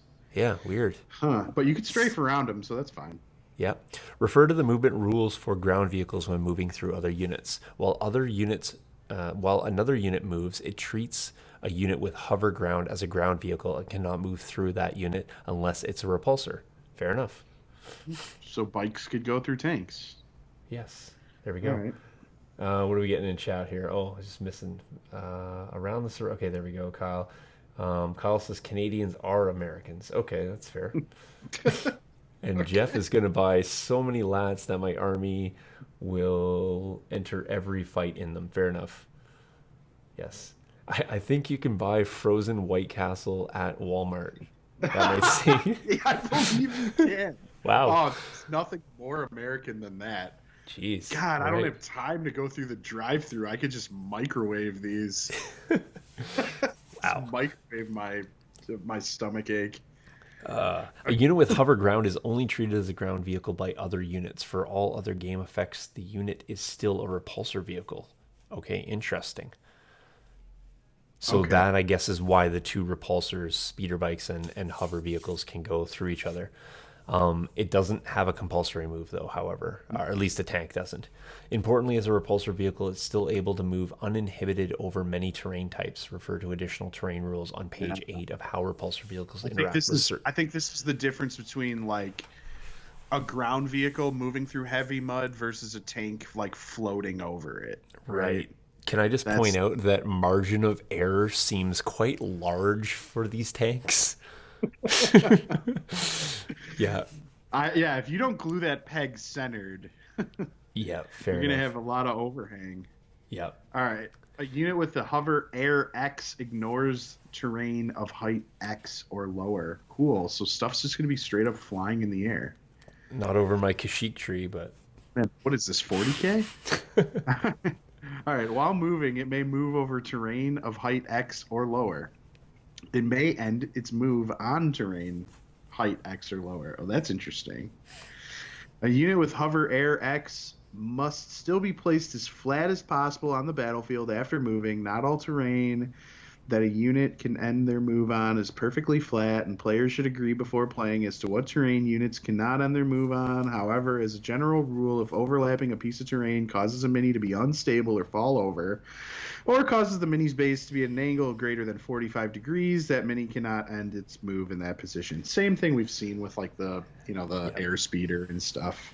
Another use for a protractor right there. Check that. It's 44 Wait, degrees. yep, Perfectly legal. Thank yep. you. I'm Weight your just curious. bases. I'm just curious. It's going to be interesting to see somebody with their 30 centimeter lat base precariously dangling at 44 degrees on height Yeah. 3 terrain.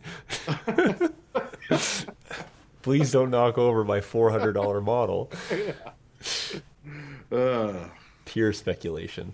Yeah. Wow. Is But this whatever. resin? Yeah. Is this Forge World? Yep. All right. Immobilized tokens. Actually got to use some on the weekend, so that was fun. A unit's maximum speed is reduced by 1 for each immobilized token. It has, again, a token you don't see a lot, so I had a couple questions regarding them. So it was good to kind of both explain them and kind of get a chance to sort of introduce, because I think we'll see maybe perhaps more and more of these. Mm-hmm. At the end of a unit's activation, it removes any immobilized tokens. So at end of the activation, not the end of the round like you would remove Yep. other tokens. So also Yep. an important clarification of when they come off. So So it's something that there's like a logic built to the shape of the tokens. We've been carrying that same logic over to our Patreon token design. Notice the shape of the immobilized token is the same relative shape as the ion and suppression. It's kind of a trigger to you to remember that if it's like a triangular shaped token, its effect is happening like before or after your activation as opposed to the end of the round, right? So you got the green tokens, those all go away at the end of the round. You've got like ion and immobilized and poison, those kind of all trigger during your activation, right? So it's like that's kind of the way I think that's the logic they built into distinguishing those. If that helps anyone, I don't know. But it is done that way for a reason. right. This next one is immune enemy effects unit keyword. A unit with the immune enemy effects keyword ignores all enemy cards effects and cannot be targeted by enemy command or enemy card effects. The unit is still subject to friendly card effects and battle card effects. Enemy card effects include all effects from ability keywords and text on unit cards, upgrade cards, and command cards controlled by an opponent. Mm-hmm. Yeah. So I'm not sure if we've seen any of that. Yeah. Is that? I guess It just might I be a guess vital immune asset like thing. well I mean immune pierce I guess would be some of the things that we've seen, right? So Yeah. we have seen that come up. So Oh, it um, appears to specify. yeah, it would be I think it's Yeah. just the same thing, right? It's immune to the effect of that. This one being very Yeah. specific one. Yeah. Okay. Yep. Scrolling past incognito. Okay, probably Nice. worth covering. Yeah. Some units appear to be on the enemy's side of a conflict until they get close enough to reveal their true allegiances. Ooh. A unit with the incognito keyword cannot be attacked by enemy units that are beyond range 1 of it. Additionally, its unit leader is not counted by objective cards. If a unit with the incognito keyword ever performs an objective card action, performs an attack, or defends against an enemy attack during the game, it loses the effects of the incognito keyword and can now be attacked by enemies as normal, and its unit leader is counted by objective cards. Man, we could go back like 25 podcast episodes when we were speculating about units, but I said I always wanted to see some sort of stealth unit in this game that was like it couldn't do any, you couldn't like take action on it until it did something first, like it was cloaked. This Yep. is kind of what this is now. So Right. curious to see how they're going to incorporate this. Objective card actions include any card actions or free card actions that units gain from the text of an objective card. Examples of objective cards with objective card actions include recover the supplies, yada yada yada. So basically, if you're acting on an objective and you have incognito, you essentially lose incognito. So you can't be attacked unless something gets in range 1 of you. It's kind of like a super souped up version of inconspicuous, except instead of being this suppression effect, it's like it just has a range restriction and limits you to like you basically have to reveal yourself first, right? You take an action on the objective, now you're all of a sudden like you're not invisible anymore. Right. That's pretty cool. Kyle's pressing really hard with this comment for DJ Horn, so I got to read it and give him one here. It's pretty good. Kyle said he's really surprised that you even saw this rule section. Okay. Because it's incognito, of course, is the reference here. But Kyle, we performed the action of reading, and that's why we were able to discover this. So just so you know. So this guy, wow. I gave him the horn. He got what he came for. So Yeah. so players may. This is an important part here. Players may wish to use a token to denote that a unit with the incognito keyword is under the effects of incognito. Is that saying that there's not an actual incognito token? So looks like Legion Academy opportunity. just designed a new token. Fair enough. Yes. Stay tuned that's for what that. I heard. Yeah, incognito. I got it. All right, scrolling through. Hey, we're getting into some other letters here. We have Jump X. A unit that has the Jump X keyword can perform the Jump X card action. To perform this action, the unit performs a move as normal. However, the unit can ignore or end its move on top of terrain that is height X or lower. So I think we knew that already, but the Jump X ability has or also allows a unit to ignore other minis for the height equal to or lower than X while performing a move with the jump action. When doing so that allows you to jump over ground vehicles and stuff, right? Yeah. You would the unit not cannot end. Yeah. Right. Unit cannot end or overlap the base of another mini, so that's important. Cool. It's going to be interesting to see somebody being like measuring, a speed to jump over the vehicles that are 15 centimeters, and then trying to finagle that with some margin of error rules, I guess. Yeah. All right. Loadout. Okay. So we get the final clarification on what this means. We've seen this spoiled on Cassian and Iden. Right.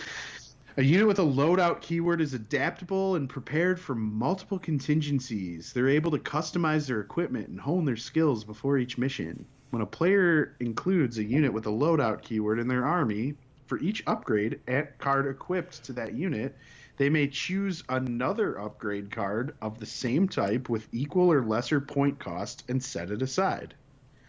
When the unit with the loadout keyword deploys, it may swap any number of its equipped upgrade cards with the set-aside upgrade cards.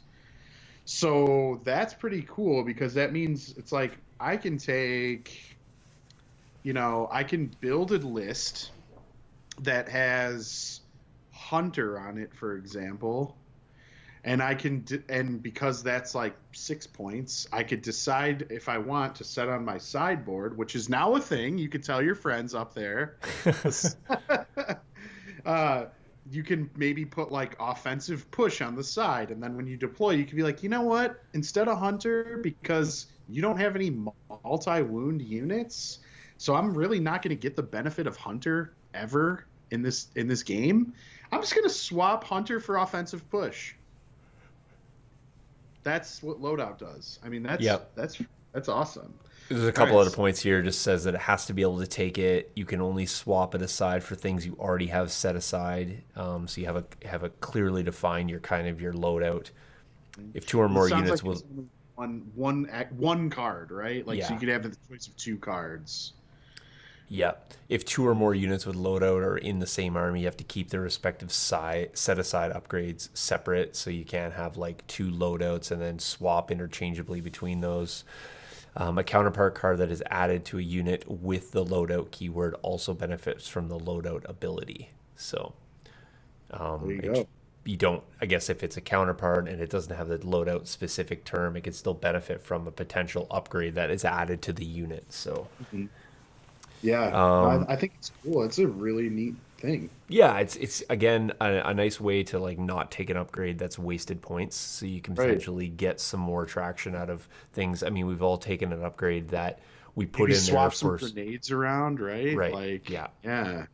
I mean, like, man, would it be awesome if some of these tanks came with a loadout for the ordnance? It's just like, I don't want to spend points buying like the bunker buster and the high energy shells, but man, if I could just pay for one and swap them. I mean, they're not the same points, so that would preclude that, but I'm just saying it'd be kind of cool if it's like I'm equipping my tank specifically for this job. I don't have to try to make it good for 2 jobs. Right, that's cool. All right, Long Shot X. This is a new one as well. Yep. This is actually really cool, I think. While the unit is performing a ranged attack during the form attack pool step, it may spend up to X aim tokens to increase the maximum range of the weapon with the long shot X keyword by 1 for each aim token spent in this way. Man, old coordinated fire, I just fire at range 24. No, it's long I'm just shot kidding. 1 or 2. I'm just kidding. I'm just kidding. That would be fantastic. Aim tokens spent this way have no other effects. You are not getting the aim dice, the rerolls, right? Long shot X keyword applies only to weapons with the keyword and can be used only to extend the range of the weapon. I'm going to guess that we probably won't see many things going past long shot 2. Yeah, that seems fair. Yeah. Right? But what I do love about this, even at long shot 1, I think there's a lot of really interesting potential here. First thing that comes to mind, range 2 concussion grenades. Right. Here's a question. Or range 2 grenades in general. Here's a question. So while performing a range attack during the form attack, I just want to go back. You do need to decide before you roll the dice that you're foregoing your ability to re-roll to increase the range. Correct. The really nice thing here, though, is, how often have you taken a situation where you've spotted a unit, so you have an aim. You have nothing really else to do with that unit, so you just take another aim and then shoot. But now you're shooting a range 3 unit at range 4, and you still get to reroll. And you feel good about you don't feel terrible about having the extra aim. It's like, I just took the aim because I had nothing else to do with it. But now the ability with these ones here, at least these guys become, these long shot units or whatever unit has this, become real good targets for spotter. Oh yeah, no, that's really cool. Yeah, electro binoculars almost feels better here too if you're able to kind of put out some of these extra aim. Yeah, it adds value to all the factions that don't necessarily have spotter, like even clones who I guess we'll have to wait and see who gets these. But like, clones can take binoculars, and I haven't found a ton of uses for it Well, maybe because calculate it's like odds becomes right, a nice right, yeah, unit, right? calculate odds. But I think it's interesting because it's like, let's say for example, if it is in clones, and most of the time you're taking an aim action on yourself and you're just putting it in the pool to share. Yep. But now if you can like pass an aim token onto a unit that has long shot, you're actually giving it an additional effect, right? So it's better than just sharing it around. I think that's cool. Oh, I like All it. right. Marksman, here's another new one. While performing an attack, a unit with a marksman keyword can spend aim tokens to improve attack die results instead of re-rolling dice. Oh, hooray, a dice fix mechanic. After the convert attack surges step and before the apply dodge and cover step, the unit may spend any number of aim tokens. For each aim token spent in this way, change a blank result to a hit or a hit to a crit. Okay. A So unit may spend two aims to change a blank result to a crit. Oh, so you can go from a blank to a crit if you spend two aims. I forget what episode it was, but remember when we were speculating around this? Well, obviously it was when the Cassian, I think we saw Marksman appear there, and we were kind of wondering about that. Like what? So it is a progression of spending tokens here. So it's not like a blank. It's not the equivalent of a ram here, where it's take a result and make it a crit. You gotta step these results up. I think that it's interesting because let's just say potentially that something's going to be, sometimes you just want to get the hits through, but if you know things are going to be canceled by cover because it's before that, you can increase your hits to crits to get them around that cover dodge step. Yeah. Yeah, and Cassian, like, doesn't he have a bunch of ways to get free aims? Like, he has tactical or something too. Yeah, and doesn't he have a high velocity weapon anyway? Something. Yeah, but it does specify that you can't like get an additional reroll. Like aim tokens have no other effects. Right. But it's just like objectively better than rerolling because you're just like, I'll just spend my aim and guarantee a success. Yep. Or like I've got 4 hits.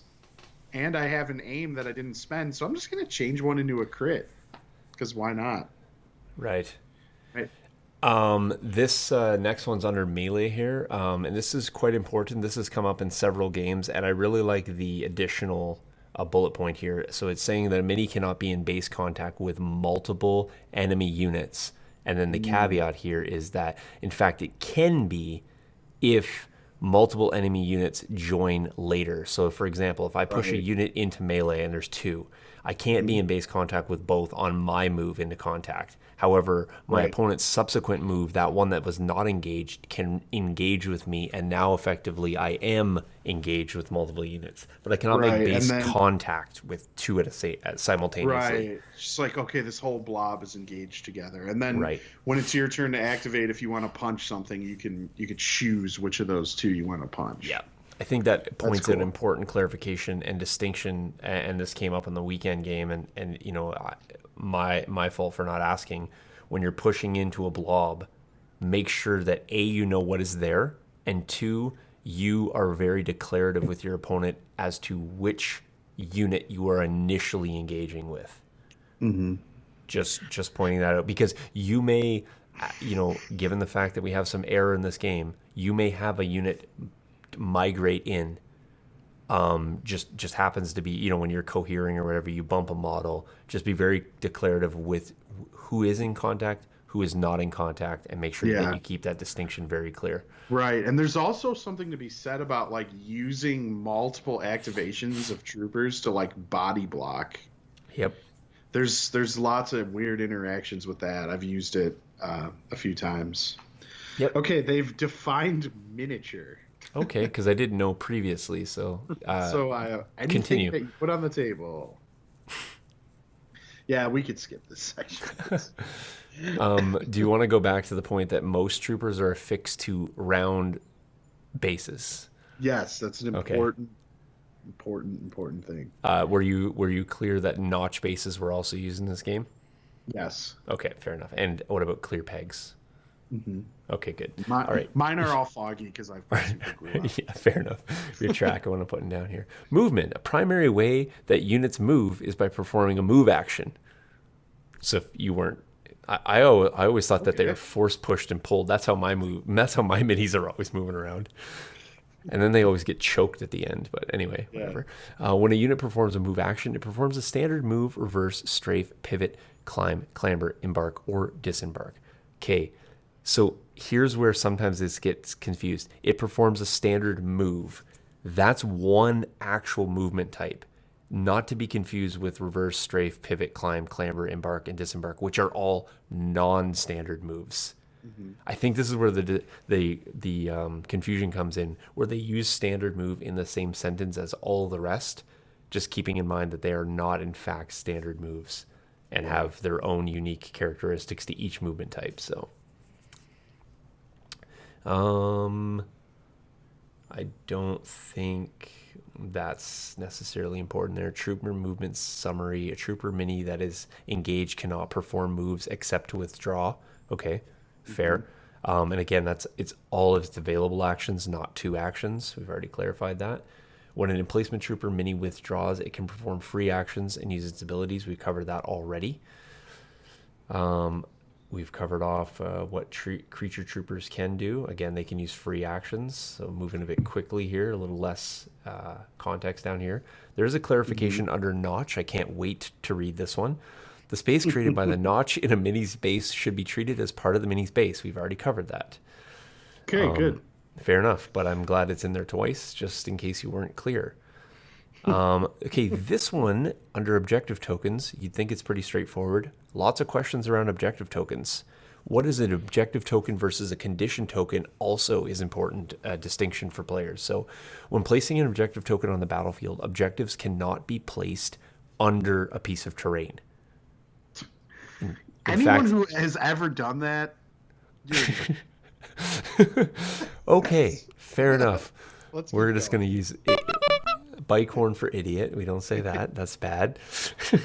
But you can't place objective tokens under anything, including minis, because you can't overlap them. That's the important thing. I mean, truthfully, they're not out when minis are. They're first, but just so you know, you can't overlap them. Some objective cards specify that objective tokens can be claimed by units via the claim action. Okay, fair enough. I think the big takeaway from this whole section and everything they're clearing up is being like, objective tokens that are meant to be interacted with have to be able to be legally interacted with. Yes. Right? Like, you can't just be like, this is on top of an infinite tree. You can't get to it. This is underneath a piece of terrain. You can't get to it. It's not, that's the whole point here.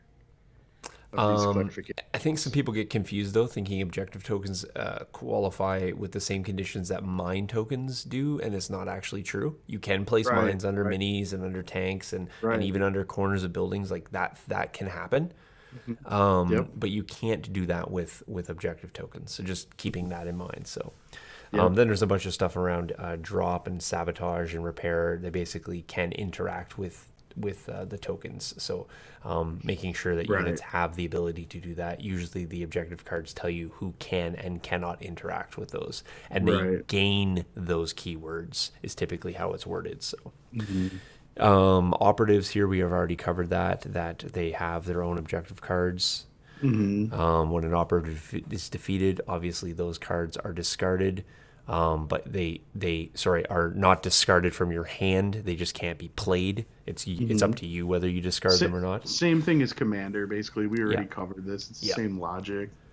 When this one here, again, is something that sometimes comes up when a friendly unit is checking whether it is panic, it cannot use operative's courage value. Right. They're not a commander. Outmaneuver. Here's something that we want to cover off here. During the apply, dodge, and cover step of an attack, a unit with outmaneuver can use dodge tokens to cancel critical results. However, I think it's important to point out, and I believe I'm correct on this, high velocity will still preclude a unit from using dodge tokens. Yes. Therefore, you will not be canceling any results with those. This is important when the AAT decides that it wants to shoot the clone tank.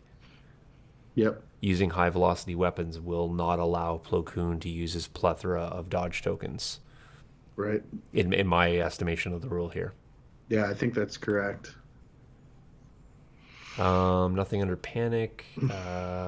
Sorry, there is a point under panic. We've already talked about this, that units that are panicked have to use jump, reposition, and spur if they're able to, just to get them off quicker. It's the quickest route possible in the most optimal way, and most optimal doesn't necessarily most optimal for you. It just means most optimal to get off the table. Right. Pre-measuring, probably a big one to cover off here. Yeah. Okay, so players can measure with the range ruler and movement tools at any time.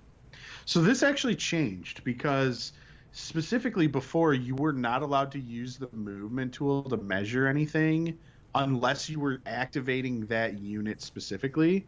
Yes. Now you can use the movement tool on any unit at any time to measure. However, this is what also changed. A player can measure with only one movement tool and one range ruler at the same time. Now, when they say one range ruler, it's the whole ruler. Like, you can put a range 5 or range 6 like stick out. It's not like a range 1 ruler. It's one range ruler. Pre-measuring does not commit a player to performing any actions. However, if a mini is picked up and moved, it must complete the movement. Yeah. So you can't. So here's what you can and cannot do. And this is important because I've seen people do this before. I've seen people activate. So now you don't need to do this during your activation. You can actually do it at any time. But I've seen people activate. They're going to be like, I'm going to pre-measure with a movement tool. They'll put their movement tool down. They'll pick up a mini off their sideboard who might have died earlier in the game, or it's just an extra mini, and they'll put it at the end of the tool so that they can measure. And they'll be like, well, I didn't pick up a mini in my squad. I was just using this extra tool to measure. That's not allowed. Okay, that is officially not allowed here under the pre-measuring rules because it specifically states what you are and are not allowed to use. One movement tool, one range ruler. That's it. No extra minis. The second you touch a mini, you've committed to a move. Yeah. The other thing is, this is weird, but also has some very specific implications with range rulers.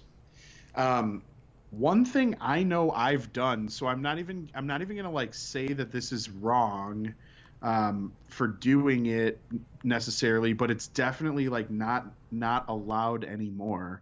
Is I've gone against an opponent that was putting an playing an FD turret, and I've sat my range 5 ruler on the table and just like left it there. So I gave myself a visual guide for what is and is not range 5, and I danced around it with all my units.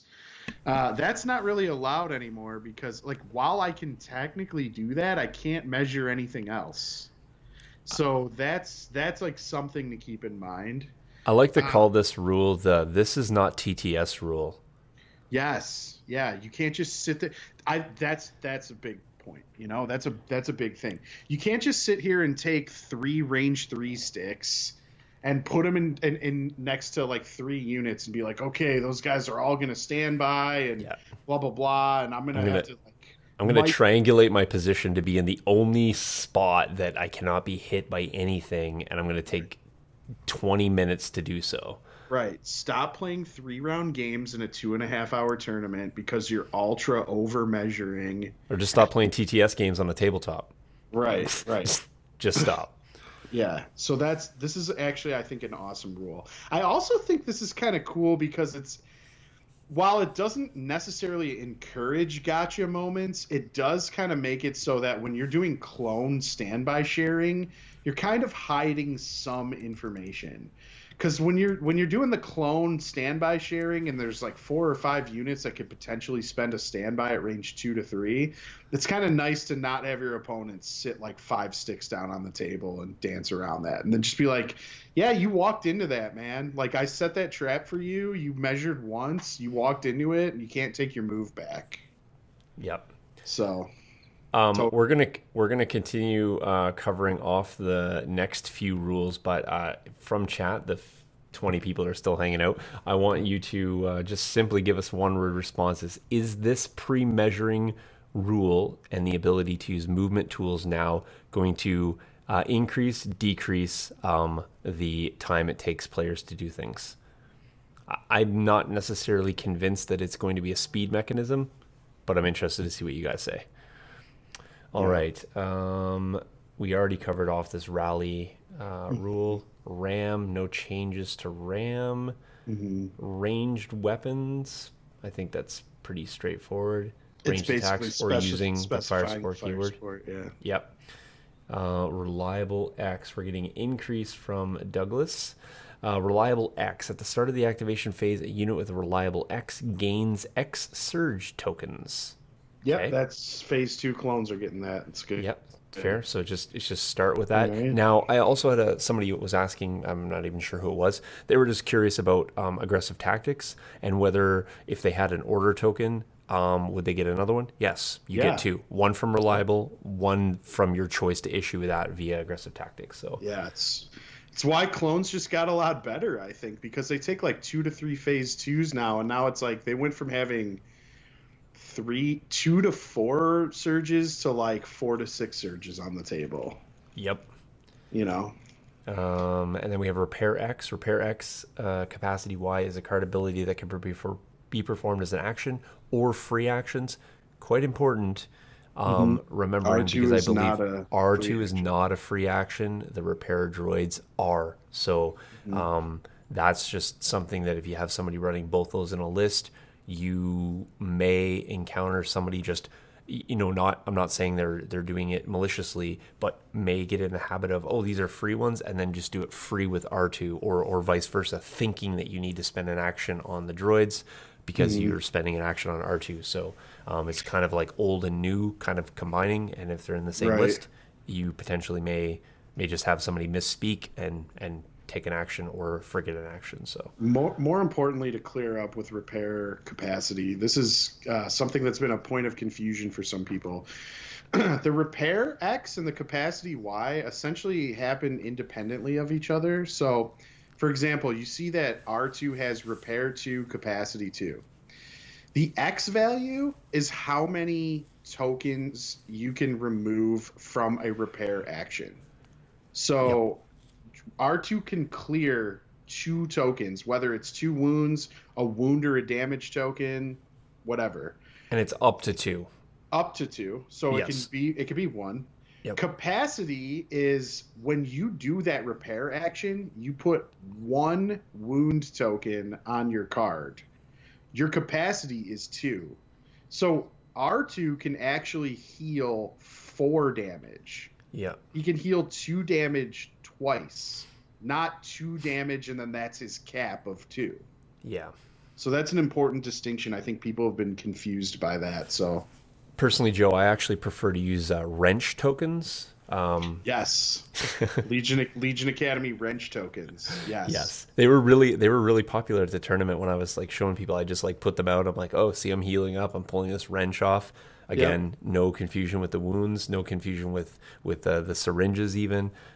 Just a nice little, a cool. Hey, I'm just repairing. Here's my wrench. It just fits. Yep. Reposition here. Unit using reposition keyword cannot perform a pivot both before and after the same standard move. That is important to point out. And a pivot performed with the reposition keyword is a move. It is not a move action. Fair.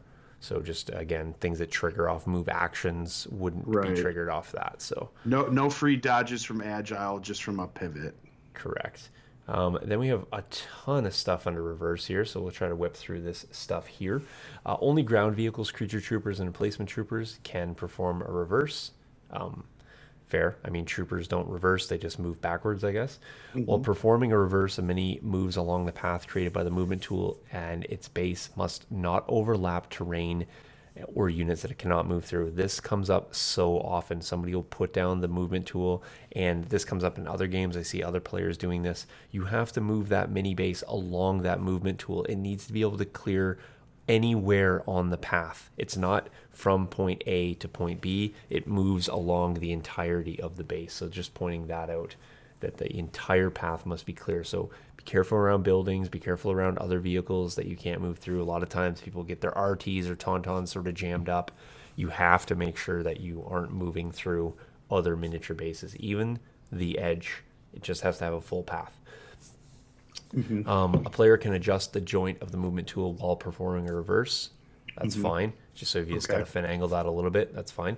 A unit reduces its speed by 1 to a minimum of 1 while performing a reverse. Reversing through difficult terrain causes the unit's speed to be reduced by 2 to a minimum of 1.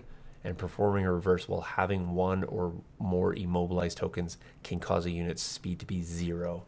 So if you have immobilized tokens, that applies to reverse moves as well. And we've already pointed out it reverse is not a standard move, as clarified several times already.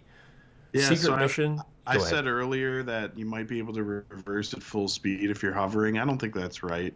Just wanted to throw that out there. Sounds like it. You have to go down. It does specify you got to reduce your speed. Yeah. Yeah, by 2, I guess. So, we've done the secret mission. We've covered that off in the bounty. Basically, small upgrade keyword. So I'm guessing this has to do with Iden's droid, because what else have they shown that's small? I don't know. I'm just a guess, but some minis that are added to the units by upgrade cards or counterpart cards are very small, and their presence has a negligible effect when that unit is targeted by a ranged attack. While a unit is defending against a ranged attack, each mini with a small keyword is ignored for the purposes of determining line of sight, cover, and range. So that's interesting. If that is Iden's droid, you can't like put one droid in cover and keep her out of cover and get cover because it's a 2-man squad, because the small keyword just gets ignored. Around. Right. Yeah. When determining line of sight during an attack, ignore each mini with the small keyword in the defending unit. Determine line of sight to the unit as normal for all other effects. So you basically can't see it on paper. If a mini with a small keyword is the only mini that a unit visible to an enemy unit, that unit cannot be attacked by the enemy unit. So that's kind of cool. A mini with a small keyword still suffers wounds as normal if the attacking unit would otherwise have line of sight to it during an attack. When determining cover during an attack, ignore each mini with a small keyword in the defending unit. Seems redundant. They kind of just said that above. For the purposes of determining cover, each mini with a small keyword is treated as though it were not. Yeah. All right, yeah, it's pretty straightforward. So you can't see it, you can't target it specifically. It doesn't help you get cover. It's just not really there. I guess when not really there, I guess this last point's kind of important. The mini is still actually there. It's seemingly for melee attacks because it's referencing that it's only not there during range attacks. So it's not like it doesn't have presence on the battlefield. It's not able to be kind of targeted in range attacks. So. Right. Smoke tokens here. A vehicle unit at range 1 of a smoke token does not improve its cover. Defending units against a vehicle unit whose unit leader is at range 1 of a smoke token do not improve their cover. So it's not having the effect that it has on troopers. Right. Effects that improve a unit's cover are cumulative. So you can have 2 smoke tokens and you can get heavy cover. You can have a smoke token and a suppression and get heavy cover. Yep, that's interesting. Yeah, as we see smoke tokens become, I think they're maybe secretly good.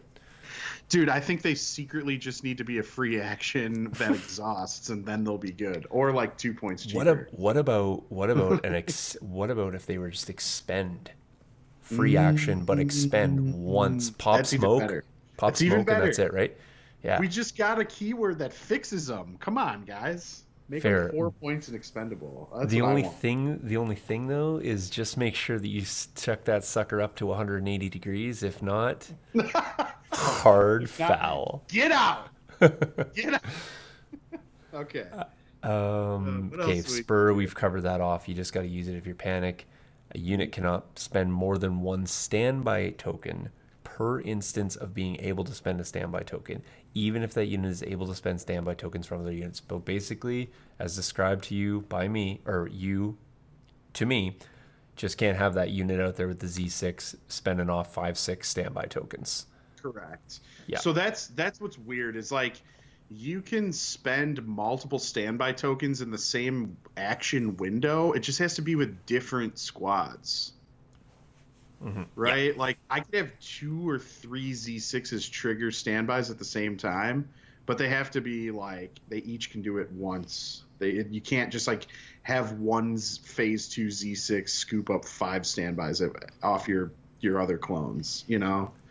That's an important distinction. I think that's fair and balanced as well. I just scrolled down here. I'm just going to go back to the top, though. This is referencing strafe here. It just says basically if you're strafing, you're moving, the movement tool goes in the side, place it at one side, and you move it to the other end. So basically just movement, but sideways. While performing a strafe, a mini moves along a path created by the movement tool and cannot overlap. So again, same as moving forward, but you're moving sideways. Players can adjust just like they could before. A unit reduces its speed by 1 to a minimum of 1 while strafing. Strafing through difficult terrain can cause a unit's speed to be reduced by 2, but only to a minimum of 1. Immobilized tokens still have the same effect, and only units with both hover keyword, only units with both the hover keyword and side notches can strafe. So if if a vehicle comes out and has hover, but no side notches, it cannot strafe.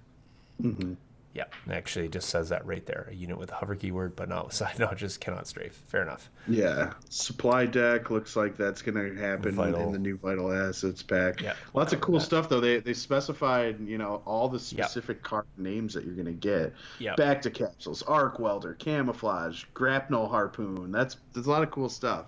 Yeah, Hollow precision projector. scopes. Yeah, we've covered off rally. That's not anything new there. Oops. Tactical, climbing, clambering. So basically, you do not get tactical from any non-standard moves. Same thing with agile, yep. And a unit with tactical X will always gain aim tokens after it performs the standard move, including speed X. So you don't get it before you perform a move. So, but I think that was fairly intuitive before. Right, but you can get it on Scout, which is cool. Yep. Yeah. Transported. While a unit is being transported, it can gain tokens from card effects as normal. And while a unit is being transported, it cannot spend tokens.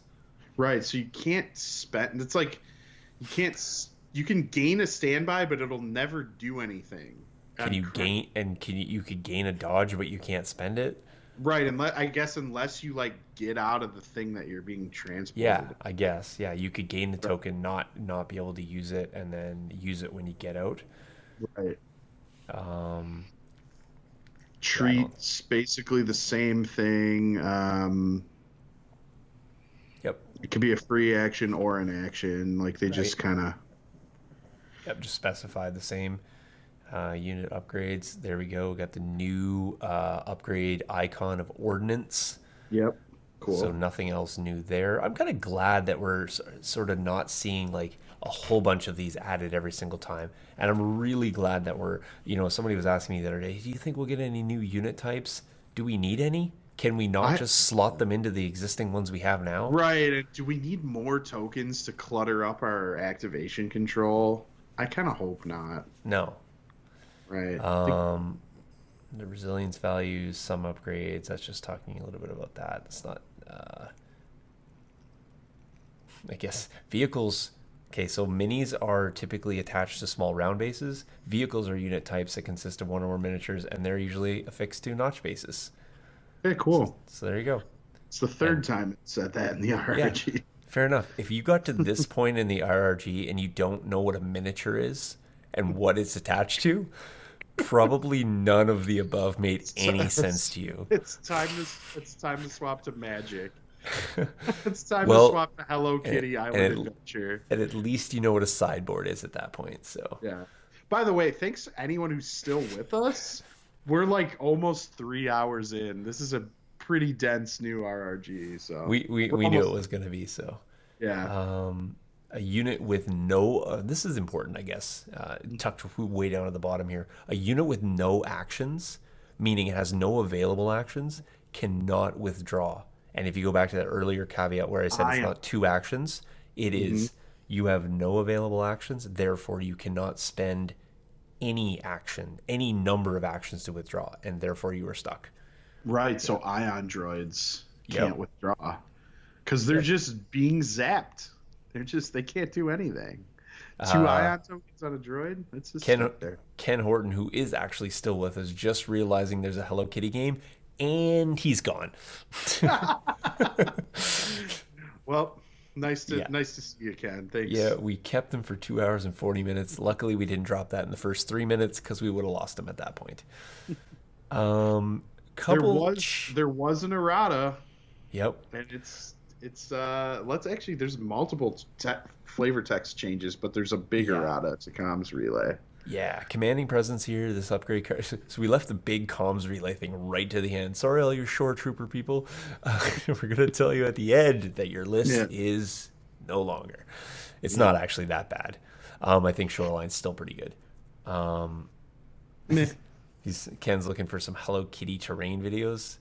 Yeah, basically it'll just be me filling and emptying a litter box. Get on it, John.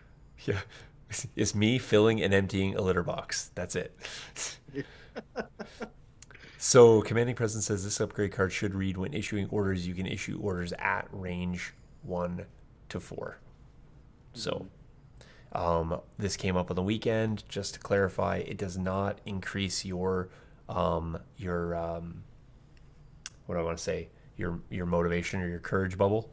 It does not encourage that or increase that. No, but what it does allow you to do is it does allow you to entourage things at range 4. That's correct. Yep. Anything to do with issuing, increase range. Anything to do with courage does not increase. So. Yep. So comms relay. Let's cycle right to the end and come back if that's the only one, which I think it is. Yeah, it is. Okay. Let's end it on. Oh, I think there was a change to wedge. Not like anyone was ever using wedge. We're ending on comms relay. Yeah. So essentially, like wedge. Sorry. There we go. Oh, you're all. There we go. We're good. I still don't see it. You don't see comms relay? No, I was going to talk about wedge. Oh no, I've made an executive decision. We're not covering that. Oh. Okay, fair enough. No one plays. Exactly. All right, so comms relay, big change. Drum roll. Non-emplacement troopers. Yeah. Cannot put it on your mortars anymore. Sorry. Therefore, you can't play a boss command card in a Krennic Death Trooper mortar shoreline list and get 4 orders for free. Wait, my 1 pip doesn't give me full activation control anymore? Oh man, seemed good, but it's not. Dang. Finally.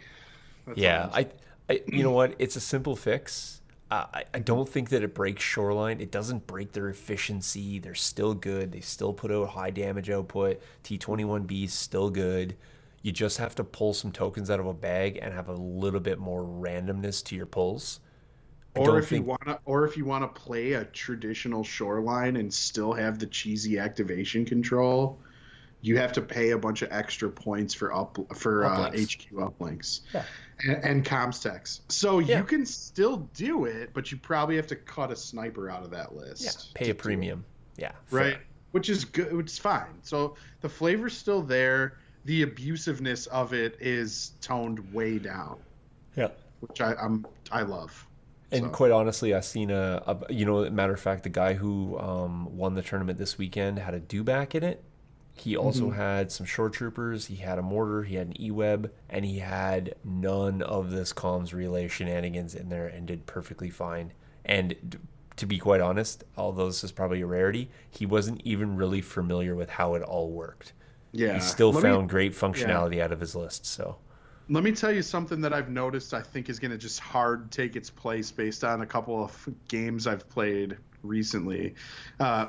Veers with electro binoculars and a bunch of RTCs with targeting scopes so that they can have precise too. That dice pool with the ability to re-roll it with an aim or two is pretty much just as disgusting as what like the old Shoreline was doing. It's just not as like controlled and cheesy, but still really strong. Right. So it's not like Empire's bad all of a sudden. Empire's just not super overpowered for free. Right. They now have to actually like have a few checks and balances put in play. Right. I think it's good. I still think that there's like Sean mentioned, I still think there's plenty of room for like at least one shore trooper mortar in like most lists. Sure. There's the dog. Here. I got a friend Yeah, here. hi. She's looking for attention, so I should probably go give her some here pretty soon. So Yeah. yeah. But yeah, so that basically brings us. I think we could call that the equivalent of a comprehensive coverage of the RRG. So if you're listening to this, on the audio cast later, there's a reason why we wanted to share, the text and read things and not just make reference to the images that we showed on the screen. If you're watching on the video, then it's a bit redundant for you. You can obviously read yourself, but again, trying to do it for both formats. So we had plenty good discussion tonight, I think. We'll leave the video up, and of course, if you have questions or things that come up later, feel free to put them in the chat. Of course, we'll monitor that in the coming days. So, yeah. Anything else from you, Yep. Joe? And just want to say good luck to everyone this weekend. If you're playing in a prime, it's going to Yeah. be, you're going to use the new RRG, and it's going to be one of the last weekends for them. So Yeah. good luck to anyone who's like really pushing for that last chance qualifier, right? My tips to people this weekend: just make sure that your troopers are on small round bases and your vehicles are on larger notch bases. So, Correct. Yep. yep, That's right. awesome. All right, guys. All right. Have a good evening, everyone. Cheers. Cheers.